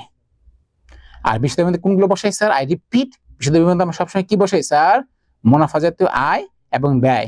খেয়াল করবা বিশদায় বিবরণী নিট লাভ বের করতে গেলে যত কিছু আমরা যোগ করি বা বিয়োগ করি, যেগুলো যোগ করি সেগুলো মুনাফা জাতীয় আয়, আর যেগুলো বিয়োগ করি সেগুলো হচ্ছে মুনাফা জাতীয় ব্যয়। কেমন? চলো আমরা যদি নেক্সট কোশ্চেনে যাই, এগুলো বাসা কিন্তু ব্যাখ্যা সহ বুঝতে হয়, ব্যাখ্যা সহ যদি না বুঝো তাহলে কিন্তু এমসিকিউ তুমি পারবে না। যেমন 5 নম্বর বলেছে বিক্রিত পণ্যের ব্যয়ের সাথে মোট মুনাফা যোগ করলে কি পাওয়া যায়। বিক্রিত পণ্যের ব্যয়ের সাথে কি যোগ করলে, মোট মুনাফা যোগ করলে কি পাওয়া যায়, এটা অনেকেই বুঝছে না, রাইট? চলো তাদের জন্য কি করি, একটু ফর্মুলা আমরা লিখে দিই। খেয়াল করো তো, লিখলাম কি বিক্রয়, তাই না, এখান থেকে আমরা বাদ দিই মাইনাস বিক্রিত পণ্যের ব্যয়, বিক্রিত পণ্যের ব্যয় সে আমরা যদি কি করি বিয়োগ করে দেই, তাহলে কি পাবো বলো, যেটা পাবো তাই না, সেটাকে নাম কি, এটার নাম হচ্ছে স্যার মোট মুনাফা। একটু খেয়াল করো তো, বিক্রয় থেকে বিক্রিত পণ্যের বাদ দিলে যে মোট মুনাফা পাওয়া যায়, তাহলে মোট মুনাফার সাথে যদি বিক্রিত পণ্যের ব্যয় যোগ করি কি পাওয়া যাবে স্যার, পাওয়া যাবে হচ্ছে স্যার কি বিক্রয়। বিক্রয় থেকে বিক্রিত পণ্যের বাদ দিলে পাওয়া মোট মুনাফা, আর মোট মুনাফার সাথে যদি বিক্রিত পণ্যের ব্যয় যোগ করে পাবা কি, উল্টা ভাবে চিন্তা করলে পাবা হচ্ছে বিক্রয়। ঠিক আছে, এই সূত্রগুলো সূত্র একটাই, ওই যে বিষয় বিবরণী যে পুরো ফরম্যাট, লাভ পর্যন্ত এবং আর্থিক যে পুরো ফরম্যাট, এই দুইটা ফরম্যাট যে ভালোভাবে তুমি মাথায় রাখতে পারো, এগুলো একদম দুধবাদ। ঠিক আছে, চলো আমরা নেক্সট প্রশ্ন যদি যাই, 6 নম্বর কোশ্চেন। হ্যাঁ, 6 নম্বর কোশ্চেন কি বলেছে, বলেছে নিচের কোনটি পরোক্ষ খরচ। টিপস বলে দিই, খাতা লিখে রাখো। পরোক্ষ খরচ কোনগুলো আর প্রত্যক্ষ খরচ কোনগুলো, এই যে বিক্রয় থেকে বিক্রিত পণ্যের ব্যয় মানে মোট লাভ পর্যন্ত, চলো লিখেই দিই, মোট লাভ পর্যন্ত যা থাকবে সেগুলো কি প্রত্যক্ষ খরচ, প্রত্যক্ষ খরচ, তাই না। আর এইখান থেকে এই যে নেট লাভ পর্যন্ত করতে যা বিয়োগ করবা সব কি পরোক্ষ খরচ। ঠিক আছে, তার মানে কি বলছি স্যার, বললাম মোট লাভ কি প্রত্যক্ষ খরচ, আর নিট লাভ মানে মোট লাভ থেকে যা বাদ দিবা, তাই না, যেমন বেতন বাদ দিই, অপচয় বাদ দিই, বিজ্ঞাপন বাদ দিই, হ্যাঁ, আরো যা যা আছে, বিমা প্রিমিয়াম বাদ দিই, ভাড়া বাদ দিই, সবগুলো কি, সবগুলো হচ্ছে পরোক্ষ খরচ। তাও আরেকটা বিস্তারিত মনে রাখবা, একটা ব্যবসায়িক প্রতিষ্ঠানে যে খরচগুলো আবশ্যক, যেগুলো ছাড়া ব্যবসা চলতেই পারবে না, সেগুলো হচ্ছে কি প্রত্যক্ষ খরচ। আর যেগুলো ছাড়া ব্যবসা চলতে পারবে কিন্তু খুব বেশি দিন না, কিন্তু কিছুদিন সার্ভাইভ করে যাবে, সেগুলো হচ্ছে স্যার পরোক্ষ খরচ। যেমন বেতন, অনেক কোম্পানি আছে না, বেতন 2 মাস 3 মাসের বেতন বাকি রাখে, জমায় রাখে, পরে দেয়, তার মানে এগুলো কি, এগুলো পরোক্ষ খরচ। ব্যবসা কিন্তু বন্ধ হয় না, চলে যায়, তারপর হয়তো বন্ধ হয়ে যায়। কিন্তু ধরো একটা প্রতিষ্ঠান যারা কি পণ্য বিক্রি করে, তার যে পণ্যই না থাকে, সে বিক্রি করবে কি, পরে দিয়ে দোকান বন্ধ করে কি দেশের বাইরে চলে যেতে, তাই না। তার মানে এটা হচ্ছে কি প্রত্যক্ষ খরচ। তার মানে উত্তর কি হবে, নিচে কোনটি পরোক্ষ খরচ, উত্তর হবে কি আসবাবপত্রের অপচয়। কারণ অপচয় আমরা কোথায় বসাই, অপচয় বসাই আমরা কোথায়, পরিচ্ছন্ন ব্যয়। তার মানে এটা কি একটা পরোক্ষ খরচ। চলো আমরা যে পরে এমসিকিউ চলে যাই, 7 নাম্বার কি বলেছে, নিচের কোনটি তরল সম্পদ, আগেই বলছি তরল সম্পদ কোনগুলো, যেগুলো কি দ্রুত টাকায় রূপান্তর করা যায়, জমি কি দ্রুত রূপান্তর করা যায়? নিশ্চয়ই না। ব্যাংক জমাটা করা যায়। ওই যে বললাম তো, ব্যাংক বা বিকাশে টাকাটা আছে, তাই না? সেটা কি তুমি খুব সহজে দ্রুতই টাকায় রূপান্তর করতে পারবা। এটা কি? এটা হচ্ছে একটি তরল সম্পদ। ধারণ করতে হবে না, ধারণ করতে বিক্রি করতে সময় লাগে, শোনাবো হবে না। তাহলে উত্তর হবে কি? উত্তর হবে ব্যাংক জমা। চলো আমরা যে পরের প্রশ্ন দেখি, বলছে কোনটি অলিক সম্পদ? অপশন আছে হচ্ছে ইজারা সম্পত্তি, বিনিয়োগ, প্রাপ্য বিল, বিলম্বিত বিজ্ঞাপন। এই প্রশ্ন পার আগে জানতে হবে অলিক সম্পদ জিনিসটা কি। অলিক সম্পদ বলতে সেই সকল সম্পদকে বোঝায় যা ধরা ছোঁয়া যায় না, দেখা যায় না, কিন্তু কি আমরা সুবিধা পাচ্ছি। যেমন ইজারা সম্পত্তি কি ধরা যায়? তুমি একটা আসবাবপত্র ইজারা নিয়েছো, জমি ইজারা নিয়েছো, ধরা যায়? এটা হবে না। বিনিয়োগ কি? দীর্ঘমেয়াদী সম্পদ বা স্থায়ী সম্পদ। প্রাপ্য বিল চলতি সম্পদ, হবে না। তার মানে অপশন ডি বিলম্বিত বিজ্ঞাপন। বিলম্বিত বিজ্ঞাপন জিনিসটা কি? তুমি একটা বিজ্ঞাপন 5 বছরের জন্য করলা। এই যেমন তোমরা দেখবা লাক্স সাবানের একটা অ্যাড, দেখো না, একটা সুন্দরী মেয়ে গোসল টোসল করে সুন্দর হয়ে বেরোয় আসে লাক্স সাবান, তাই না? তার মানে এই অ্যাডটা তো আমি সেই আরো 5 বছর আগে দেখতে পাচ্ছি। এই সাবান অ্যাড দেখা এখন কি করে অনেকেই এই সাবানটি কিনছে এবং শরীরে মেখে গোসল করছে। তার মানে এই যে ইউনিলিভার যে কোম্পানিটা, সে তো অনেক বছর আগে বিজ্ঞাপনটা বানিয়েছে, 5-6 বছর আগে, কোটি কোটি টাকা খরচ করে, কিন্তু এখন তো সুবিধা পাচ্ছে, তাই না? প্রতি বছর ব্যয় দেখাচ্ছে। এটাই হচ্ছে স্যার বিলম্বিত বিজ্ঞাপন। এটাকে আমরা বলি কি? অলিক সম্পদ। মনে থাকবে? চলো 9 নম্বরে বলছে, এই যে ম্যাথ চলে আসছে, রাইট? 10% হারে কোন সম্পত্তির 6 মাসের অবচয় 2000 টাকা হলে সম্পত্তির মূল্য কত? দেখো এটা কিন্তু বরিশাল বোর্ডে, সরি বরিশাল না, হ্যাঁ হ্যাঁ এটা হচ্ছে বরিশাল বোর্ডেই 2024 সালে আসছে, তাই না? খেয়াল করো, 10% হারে কোন সম্পত্তির 6 মাসের অবচয়, 6 মাসের অবচয় কত? যে 2000 টাকা হলে সম্পত্তির মূল্য কত? এই টাইপের ম্যাথগুলো কিভাবে করবো আমি বলে দিই। এই যে অপশনগুলো আছে না, এখানে অপশনগুলো টেস্ট করবা। যেমন খেয়াল করো, প্রথমে কি 40,000 টাকা দেওয়া আছে, এটা যদি আমি টেস্ট করি। আচ্ছা 40,000 টাকা 10% কত আসবে স্যার? 40,000 10% ক্যালকুলেট কর, কত আসবে? 4,000 টাকা। 4,000 টাকা তো 1 বছরে, তাহলে 6 মাস কি অর্ধেক? অর্ধেক কত? 2,000 টাকা। দেখো তো, তার মানে এই 40,000 টাকা যদি 10% অবচয় করি, 6 মাস অবচয় আসবে কত? 2,000 টাকা। পয়সাটা ম্যাচ করে যাচ্ছে না? তার মানে অ্যান্সার কত আসবে? অ্যান্সার আসবে স্যার হচ্ছে 40,000 টাকা। ঠিক আছে, তার মানে অপশন কি? এ 40,000 টাকা। তার মানে আমার option B, option C, option D আর টেস্ট করার প্রয়োজন নাই, ক্যালকুলেশন করার প্রয়োজন নাই। আমি তো এতেই উত্তরটা পেয়ে গিয়েছি। কেমন? চলো নেক্সট প্রশ্ন আমরা দেখি। 10 নম্বর কি বলেছে? সাদিক অ্যান্ড সন্স এর প্রারম্ভিক মূলধন ছিল 2,50,000 টাকা, বিক্রয় মূল্য 3 লাখ টাকা, নিট মুনাফা 40,000 টাকা এবং উত্তোলন 15,000 টাকা। সাদিক অ্যান্ড সন্স এর নিট মুনাফার হার কত? প্রশ্নটা বলছে কি স্যার? নিট মুনাফার হার, রাইট? তার মানে চলে জানতে হবে এই নিট মুনাফার হার বের করার সূত্রটা কি। তোমরা সূত্রগুলো জানো দেখে তো ম্যাথগুলো কঠিন মনে হয়। নিট মুনাফার হার সূত্রটা কি স্যার? চলো লিখে দেই। সমান সমান উপরে যাবে কি? নিট মুনাফা, রাইট? আর নিচে যাবে নিট বিক্রয়। দেখো, তার মানে নিট মুনাফা বের করার নিয়ম কি? নিট মুনাফা ডিভাইড বাই নিট বিক্রয়, কোন দিবা কত? অ্যান্সারটা আসবে 100 দিয়ে। এখন দেখো তো নিট মুনাফা প্রশ্ন দেওয়া আছে না? কত দেওয়া আছে স্যার? দেওয়া আছে হচ্ছে গিয়ে এই যে দেখো, নিট মুনাফার হার বের করতে বলছে, কিন্তু আমার নিট মুনাফা দেওয়া আছে, এই যে নিট মুনাফা 40,000 টাকা। তার উপরে বসাবো কত স্যার? 40,000 টাকা। আর নিট বিক্রয় কত দেওয়া আছে? বিক্রয় মূল্য আছে 3 লক্ষ টাকা, তাই না? ক্যালকুলেটর হাতে নাও। চল আমি ক্যালকুলেটর একটু নেই, হ্যাঁ প্লিজ। চলো দেখি, এই 40,000 কে তুমি যদি 3 লাখ দিয়ে ভাগ দাও, কত আসবে? গুণ দেবো কত? 100, রাইট? তার মানে চলে আসতেছে আমার কত? 13.33%। এই যে অপশন ডি, 13.33%। তার মানে আমার নিট মুনাফার হার কত? 13.33%। সূত্র সবসময় রাখবা। নিট মুনাফা কিভাবে বের করবো? নিট মুনাফা দিয়ে ভাগ দিব কি? নিট বিক্রয়, আর গুণ দিব 100 দিয়ে। যেহেতু আমাকে হার বলছে, হার মানে পার্সেন্টেজ, আমাকে 100 দিয়ে গুণ দিতে হবে। ম্যাথটা কিন্তু একদম সহজ, হ্যাঁ একদম সহজ ম্যাথ, সূত্র প্রয়োগ করলে হয়ে যাচ্ছে। তাহলে দেখো তো, আর এইরকম একটা ম্যাথ কিন্তু পরীক্ষা আমার আসছে, কতটা আসছে? এই যে রাজশাহী বোর্ড 2023 সালে প্রশ্ন কিন্তু এসেছিল। প্রশ্ন কি ছিল? মাসুদ এন্টারপ্রাইজের মোট মুনাফা 15,000 টাকা হলে, আবার নিট মুনাফা দেওয়া আছে কত 10,000 টাকা, এবং নিট বিক্রয় আছে হচ্ছে কত 5 লক্ষ টাকা হলে মোট মুনাফার হার কত? একটু করলাম কি নিট মুনাফার হার, তাহলে মোট মুনাফার ফর্মুলাটা কি স্যার? একদম কাছাকাছি ফর্মুলা, তাই না? চলো সূত্র যদি লিখে নিই, মোট মুনাফার হার ইকুয়ালস টু কি, উপরে যাবে কি মোট মুনাফা, কেমন, আর নিচে যাবে স্যার হচ্ছে আগের মতোই নিট বিক্রয়। আর এই পুরো অ্যান্সারটা গুণ দিব কত 100 দিয়ে, কারণ এটা কি শতকরা দেখাতে বলেছে। এখন মোট মুনাফা প্রশ্ন দেওয়া ছিল কত স্যার 50,000, আর বিক্রয় মূল্য দেওয়া ছিল কত 5 লাখ।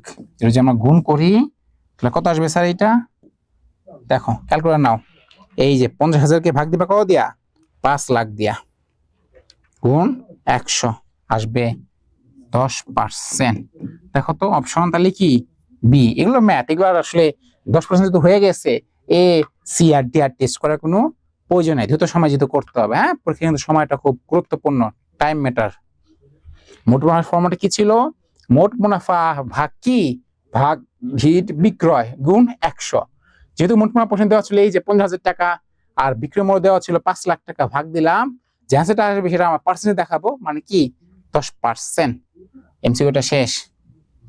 চলো আমরা কি যাব, আবার নেক্সট কোশ্চেন ফিরে যাই। দেখো, আর্থিক অবস্থা বিবরণী কখন প্রস্তুত করতে হয়? এটা কত সালে আসছে? ময়মনসিংহ বোর্ড 2023 সালে আসছে কিন্তু। হ্যাঁ, আর্থিক অবস্থা কখন প্রস্তুত করতে হয়? চলো অপশনগুলো চেক করি। বছর শেষে না, বছরের মাঝামাঝিতে না, যে কোনো সময় না, কি হবে নির্দিষ্ট তারিখে।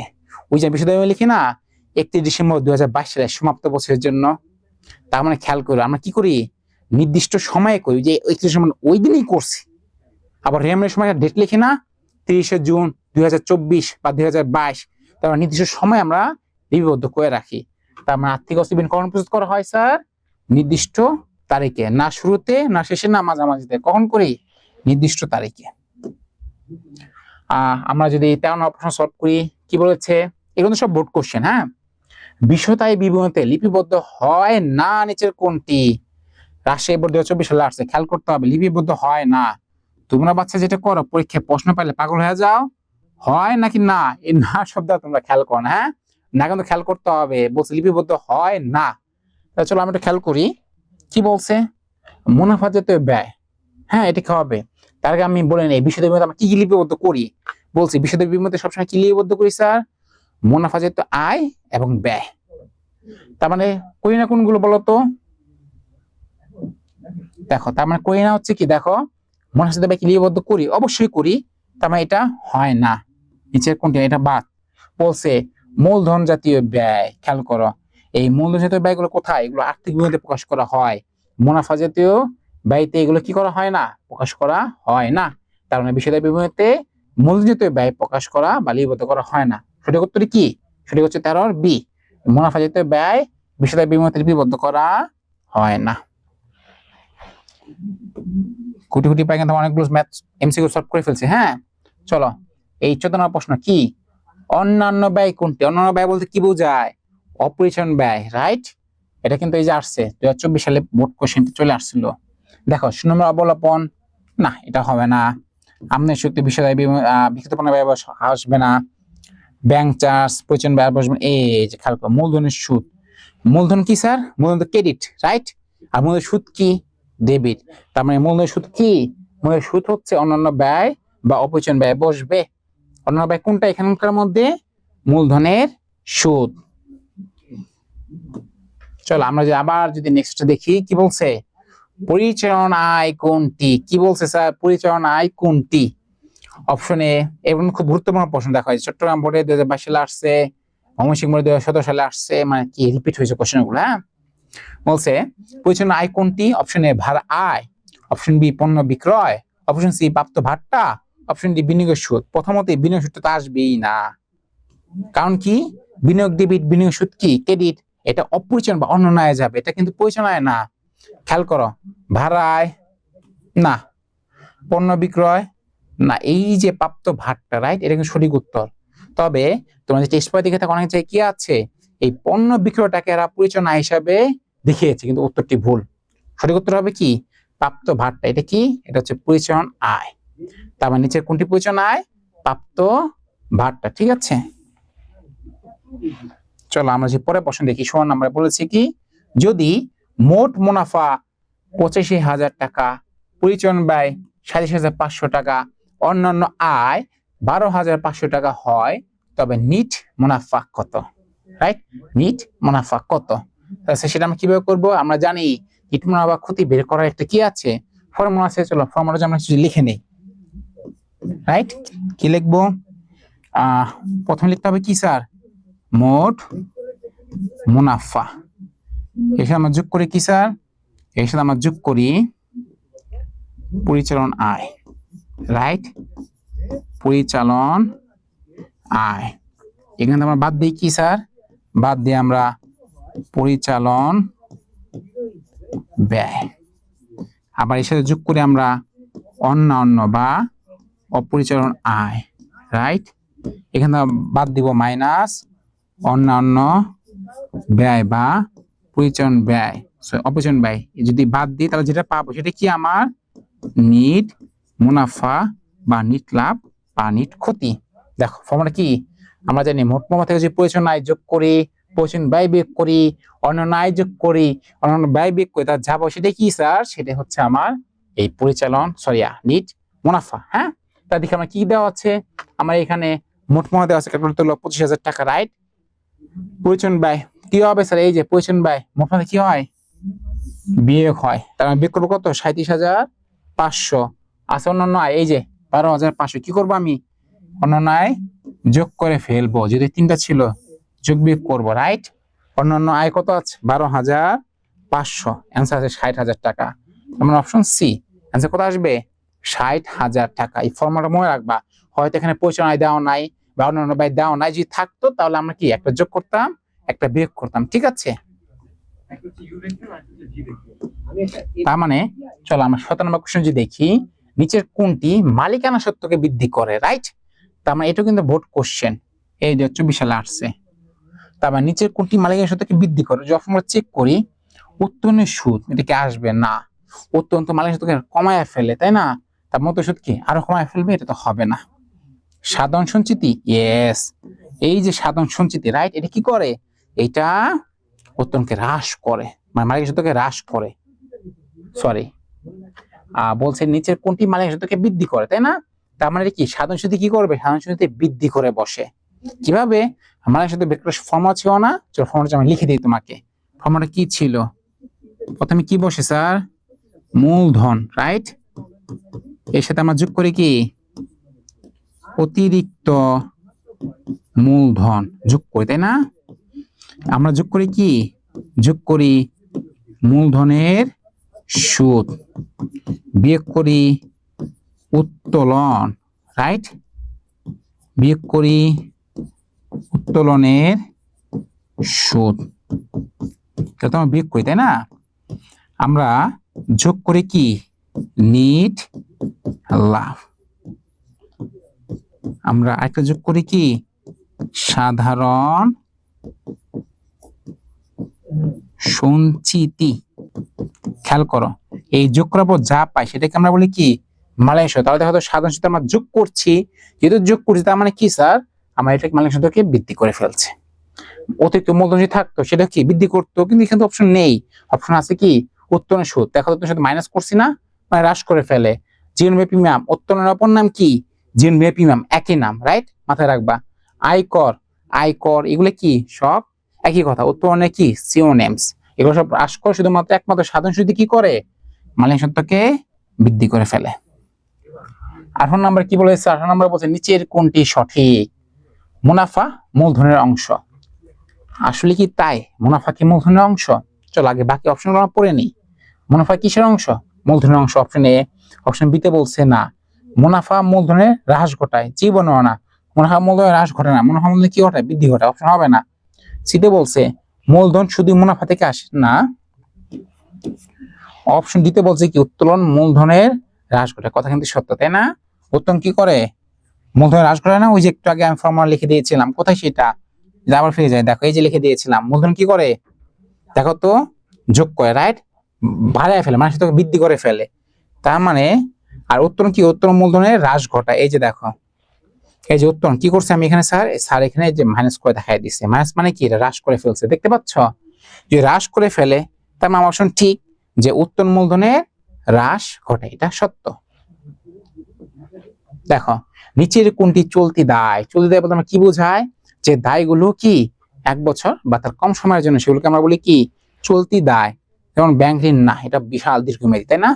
বন্ধকি ঋণ কি দীর্ঘমেয়াদী, ইসলামী দীর্ঘমেয়াদী।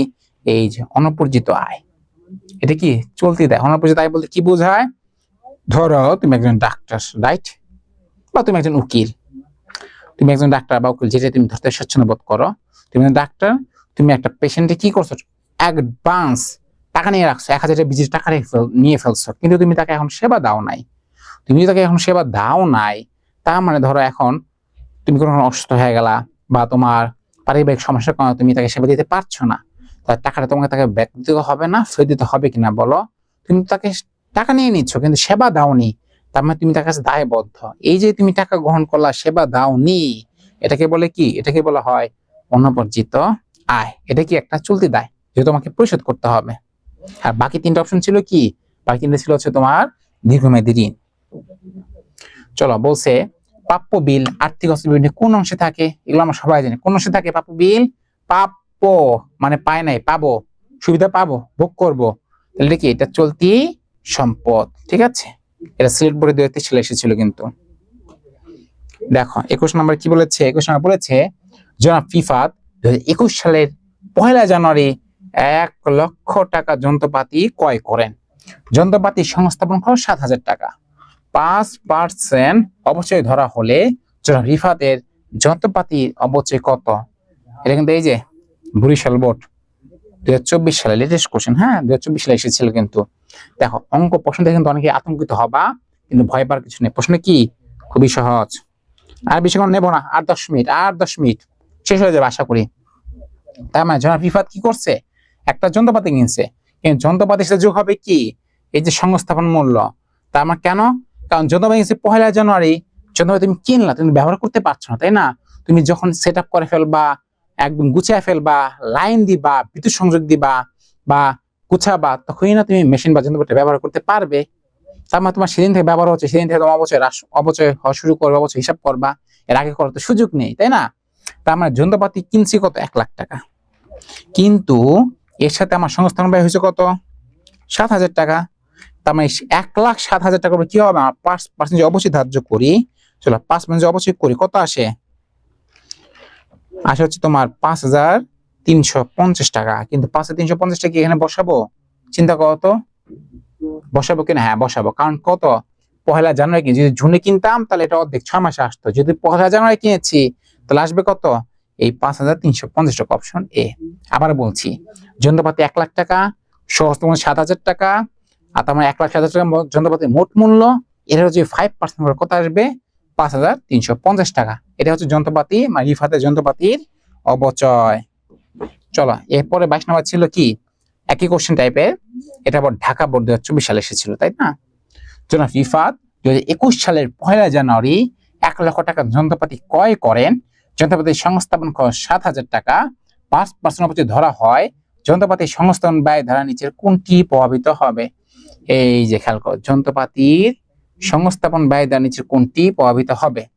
আমরা যখন যন্ত্রপাতি অবচয়টা আগের মধ্যে করলাম, কি করছি আমরা, যন্ত্রপাতি ছিল 1 লক্ষ টাকা, আর এই যে সংস্থাপন ব্যয় 7,000 টাকা, আমরা কি করছি, এটা যন্ত্রপাতির সাথে যোগ করছি, মানে যন্ত্রপাতির মোট মূল্য দেখে যে কত, 1,07,000 টাকা।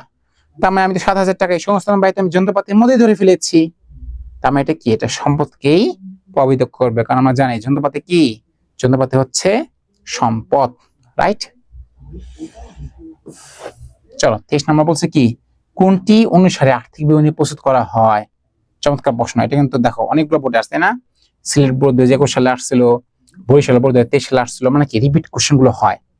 চোখ বন্ধ করে, ডান বাম নাই, একদম কি এক, তোমরা যেমন 100তে 100, রাইট, পরীক্ষা 1 নম্বর হইতে চাও, কি সবার আগে পরীক্ষা শেষ করতে চাও, সবচেয়ে বেশি মার্কস পেতে চাও, তার মানে কি আর্থিক বিবরণীর কোন বিকল্প নাই, এর জন্য আর্থিক বিবরণী তৈরি করতে কি লাগে, IS 1। IS-1 দ্বারা কি করা হয়? আর্থিক বিবরণী প্রস্তুত করা হয়। আর্থিক বিবরণী তুমি কিভাবে করবে? সম্পদ কোথায় বসাবা, ব্যয় কোথায় বসাবা, আয় কোনটাকে কোথায় বসাবো, কোনটা প্রয়োজন নাই, কোনটা প্রয়োজন ব্যয়, কোনটা দীর্ঘমেয়াদী সম্পদ, কোনটা চলতি সম্পদ, কোনটা দীর্ঘমেয়াদী দায়, কোনটা চলতি দায়, কোনটা স্থায়ী সম্পদ, এই সবগুলো কোথায় বর্ণনা আছে? এটা IS-1 এ ব্যাখ্যা করা আছে। তার মানে IS-1 অনুযায়ী আর্থিক বিবরণী প্রস্তুত করা হয়। IS-6, 7, 16 এগুলো তোমরা যখন বিশ্ববিদ্যালয়ে পড়বা তখন পাবা, এগুলো কলেজেও খুব একটা বেশি আসে না। চলো, এই ম্যাথ চলে আসছে, রাইট? ম্যাথ করতে মজা লাগে। বলছে মোট মুনাফা বা ক্ষতির পরিমাণ নির্ণয় কতটা, মুনাফা বা ক্ষতিটা বের করব। চলো, সাফি ট্রেডার্স কি বলছে? বিক্রয় আছে 28,300 টাকা, বিক্রিত পণ্যের 28,500 টাকা, পরিচালনা ব্যয় 1200 টাকা হলে মোট মুনাফা বা ক্ষতি কত? আমরা জানি বিক্রয় থেকে বিক্রিত পণ্যের ব্যয় বাদ দিলে কি পাবো? বিক্রয় থেকে বিক্রিত পণ্যের বাদ দিলে কি পাবো আমরা? মোট মুনাফা বা ক্ষতি। চলো, বিক্রয় ছিল 28,300, বিক্রিত পণ্যের ব্যয় 28,500, দেখো কি মাইনাস 200 টাকা থাকে না? মাইনাস 200, এটা কি মাইনাস মানে কি ক্ষতি? তার মানে ক্ষতি হয়েছে কত টাকা স্যার? ক্ষতি হয়েছে 200 টাকা। খেয়াল করা, আমরা জানি বিক্রয় থেকে বিক্রিত পণ্যের ব্যয় যে বাদ দাও তাহলে কি পাবো আমরা? মোট ক্ষতি বা মুনাফা। যেহেতু মাইনাস ফিগার চলে আসছে 200 টাকা, তার মানে ক্ষতি হয়েছে কত? 200 টাকা। দেখো 25 নাম্বার কি বলেছে? বিক্রয় 35,000 টাকা, বিক্রয় ফেরত 5,000 টাকা, পণ্য ক্রয় 25,000 টাকা হলে মোট মুনাফা কত? বিক্রয় দেওয়া আছে, বিক্রয় ফেরত দেওয়া আছে, পণ্য ক্রয় দেওয়া আছে, তাহলে মোট মুনাফা কত হবে? চলো ক্যালকুলেটর হাতে নেই। বিক্রয় আছে কত? 35,000 টাকা, কিন্তু অ্যাকচুয়ালি বিক্রয় কি 35,000 টাকা? নিট বিক্রয় কি 35,000? নিশ্চয়ই না। কেননা বিক্রয় ফেরত আছে 5,000 টাকা, তাহলে 5,000 কি করতে হবে? আমার বাদ দিতে হবে। তাহলে নিট বিক্রয় কত আমার? 40,000 টাকা, আর পণ্য ক্রয় আছে কত? 25,000 টাকা। তাহলে আয় হচ্ছে 40 আর ব্যয় কত? মানে ক্রয় 25, তার মানে আমার আসবে কত? 15,000 টাকা। এটাই হচ্ছে কি মোট মুনাফা। এগুলো একদম সহজ, ক্যালকুলেটর নিবা, ধামাধা চিপে ফেলবা, 30 সেকেন্ডে আনসার যদি পারো। আর না পারলে এই যে চুল টুলটা এনেছেও কি হবে না? লাভ হবে না, ম্যাথ আর পাওয়া যাবে না। চলো চলো যে পড়তে দেখি, এটা সহজ ছিল। হ্যাঁ, অন্যান্য ব্যয়ের উদাহরণ নিচের কোনটি? অন্যান্য ব্যয় কি? কুরিন, জীবনও হবে না। আইন খরচ হবে না। শুল্ক তো বিক্রিত পণ্যের ব্যয় বসে, তাই না? তার মানে কি আসবে? ঋণের সুদ। খেয়াল করো, ঋণ কি? ঋণ ক্রেডিট, দায়। ঋণের সুদ হচ্ছে কি? ডেবিট, মানে ব্যয়। এটা হচ্ছে অন্যান্য ব্যয়। আর অন্যান্য ব্যয়ের অপর নাম কি? অপরিচালন ব্যয়। কেমন? এটা একদম সহজ ছিল। এটা কিন্তু বোর্ড কোশ্চেন আসছে, এই যে কুমিল্লা বোর্ড 2021 সালে আসছে। 27 নম্বর যদি দেখি, সমাপনী মজুদ পণ্য মূল্যায়নে হিসাব বিজ্ঞানে কোন নীতি প্রয়োগ করা হয়? এ প্রশ্ন খেয়াল করতে হবে স্যার। হ্যাঁ, তার মানে এই যে সমাপনী মজুদ পণ্য, আমি কিন্তু বলেছিলাম এই সমাপনী মজুদ পণ্য যে দুইটা মান থাকে, যে একটা আছে কি ক্রয় মূল্য, একটা বাজার মূল্য। তাহলে আমরা কোনটা নেব, ক্রয় মূল্য না বাজার মূল্য? আমি বলেছিলাম এই দুটার মধ্যে যেটা কম সেটা তোমরা গ্রহণ করবা। যদি ক্রয় মূল্য 20,000 টাকা হয়, যদি কম হয় সেটা নেব। আর বিক্রয় মূল্য যদি 15,000 টাকা হয়, তাহলে এখানে বিক্রয় মূল্য কম, 15,000 টাকা নেব। তার মানে ক্রয় মূল্য বিক্রয় মূল্যের মধ্যে যেটা কম সমাপনী মজুদ পণ্যের ক্ষেত্রে সেটা আমরা গ্রহণ করব। এটা কেন করি? এই যে রক্ষণশীল নীতি, তাই না? হিসাব বিজ্ঞানে কিছু নীতি আছে, কিছু প্রিন্সিপাল আছে। এক নীতি কি? রক্ষণশীল নীতি। এই রক্ষণশীল নীতির কারণে আমরা সমাপনী মজুদ পণ্যের মধ্যে যেটা কম সেটা আমরা দেখায় দিই। হ্যাঁ, এগুলো একদম কি কোশ্চেন, এগুলো ব্যাখ্যা করতে গেলে আসলে রাত পার হয়ে যাবে। আমরা পরে ফ্রি সময় পাইলে আমাদের যে লাইভ পেড ব্যাচ গুলো আছে এগুলো আমরা কি করব, এগুলো বিস্তারিত আলোচনা করে থাকি সময় নিয়ে, একদম ক্লাস 9 থেকে। চলো 28 থেকে কি বলছে? আর্থিক অবস্থা বিবরণী ইংরেজি রূপ কোনটি? হ্যাঁ, তোমার যে বোর্ড বই আছে না, বোর্ড কিন্তু পাশাপাশি ইংরেজি লেখা থাকে, তোমার জীবনে পড়ে দেখো না, কিন্তু পরীক্ষা থেকে প্রশ্ন আসছে। এই যে ময়মনসিংহ বোর্ড 2023 সালে প্রশ্নটা এসেছিল। আর্থিক অবস্থা বিবরণীর ইংরেজি রূপ কি? Statement of financial position. এই স্টেটমেন্টস অফ অনার্স সিকিউরিটি এর বাংলা হচ্ছে মালিকানা সত্ত্ব বিবরণী। হ্যাঁ, এই যে ফাইন্যান্সিয়াল স্টেটমেন্ট মানে কি? আর্থিক বিবরণী। স্টেটমেন্ট অফ কোম্পানি ইনকাম, এটা হচ্ছে যে বিশদের বিবরণী। হ্যাঁ, তার মানে সঠিক উত্তর কোনটা? সঠিক হচ্ছে এ, স্টেটমেন্ট অফ ফাইন্যান্সিয়াল পজিশন। আর্থিক অবস্থা বিবরণী ইংরেজি রূপ কি? Statement of financial position. দেখো, কোন নীতি অনুযায়ী স্থায়ী সম্পদের অপচয় হিসাবভুক্ত করা হয়? এগুলো একদমই কি? সঙ্গতিপূর্ণ নীতি। সঙ্গতিপূর্ণ নীতি অপর নাম কি? সামঞ্জস্য নীতি। সেটা কি? এই যে তুমি যে প্রতি বছর হিসাবটা করো অবচয়, এটা কি সমান হইতে হবে? আগের বছর সম্পদের সাথে এই বছর অবচয় কি হিসাব নিশা আছে? তার মানে কি তুমি ইচ্ছা করে প্রতি বছর মন মতো অবচয় ধরতে পারবে না। একটা সিকোয়েন্স আছে, রিদম আছে, কিছু প্রসেস আছে, মেথড আছে, এই পদ্ধতিগুলো তোমাকে অনুসরণ করতে হবে। এটা কি বলা হয়? সঙ্গতিপূর্ণতা বা সামঞ্জস্য নীতির কারণেই স্থায়ী সম্পদের অবচয় হিসাবভুক্ত করা হয়। কেমন? দেখো আবার কি ম্যাথ। জনাব শরীফের 2021 সালে জুলাই মাসে মোট ক্রয় ছিল কত? 52,000 টাকা। তিনি নিজ প্রয়োজনে ব্যবসায়ী থেকে 3,000 টাকার পণ্য উত্তোলন করছে, তাই না? এবং 5,000 টাকার পণ্য ফেরত দেন। জনাব শরীফের নিট ক্রয়ের পরিমাণ কত? নিট বলতে কি, যোগ বিয়োগ করার পর যা থাকবে অবশিষ্ট অ্যাকচুয়াল, সেটা হচ্ছে কি নিট। চলো ক্যালকুলেটর হাতে নাও। মোট ক্রয় বলছে কত? 52,000 টাকা। ব্যবসা থেকে পণ্য উত্তোলন করছে 3,000, পণ্য চলে গেছে, মাইনাস হবে 5,000 টাকা পণ্য ফেরত দিচ্ছে, তাই না? তার মানে কি পণ্য ফেরত, পণ্য আবার ফেরত দিছে, আসবে কত? 44,000, এই 44,000 টাকা। উত্তর কি এ। তার মানে এই যে কয় থেকে বাদ দিবা কি, পণ্য উত্তোলন মাইনাস বাদ দেওয়া পণ্য ফেরত, তার মানে 52,000 মাইনাস 3,000 মাইনাস 5,000, উত্তর আসবে কত? 44,000। দেখো বেতন 10 মাসে দেওয়া আছে কত টাকা? 15,000 টাকা। আমরা কিন্তু আগের ক্লাসে ম্যাথ করেছিলাম, ঠিক সেম টু সেম ছিল। এখানে বেতনের বকেয়া টাকার পরিমাণ কত? দেখো তো, এই 15,000 টাকা কয় মাসে দেওয়া আছে? 10 মাসের। ক্যালকুলেটর হাতে নাও, 15,000 টাইপিং করো, ভাগ দিবা 10 দিয়া, তাহলে কি আমি এক মাসে পাবো? এক মাসে কত তাহলে? 15,000 ভাগ 10, এক মাসে 1500 টাকা। তাই 2 মাসে কত? 2 মাসে আসবে স্যার 3,000 টাকা। কারণ কত, আমরা আসলে 1 বছর করি, তাই না? এখানে 10 মাসের ছিল, তার মানে বকেয়া বেতন পরিমাণ 3,000 টাকা। দেখো জনাব নুরির কারবারের দেনাদার 17,000 টাকা, অলিখিত ধারে বিক্রয় 5,000 টাকা, কুরিন 2,000 টাকা ধরা হলে প্রকৃত দেনাদার কত? তাই না? প্রকৃত দেনাদার কত? তার মানে দেনাদার কত? 17,000। ক্যালকুলেটর তুলো। অলিখিত ধারে বিক্রয়, অলিখিত বিক্রয় মানে হয়েছে, হিসাবভুক্ত কয়নি, করতে হবে। 5,000 টাকা কি করবো আমি? 5,000 টাকা যোগ করবো, চলো যোগ 5,000।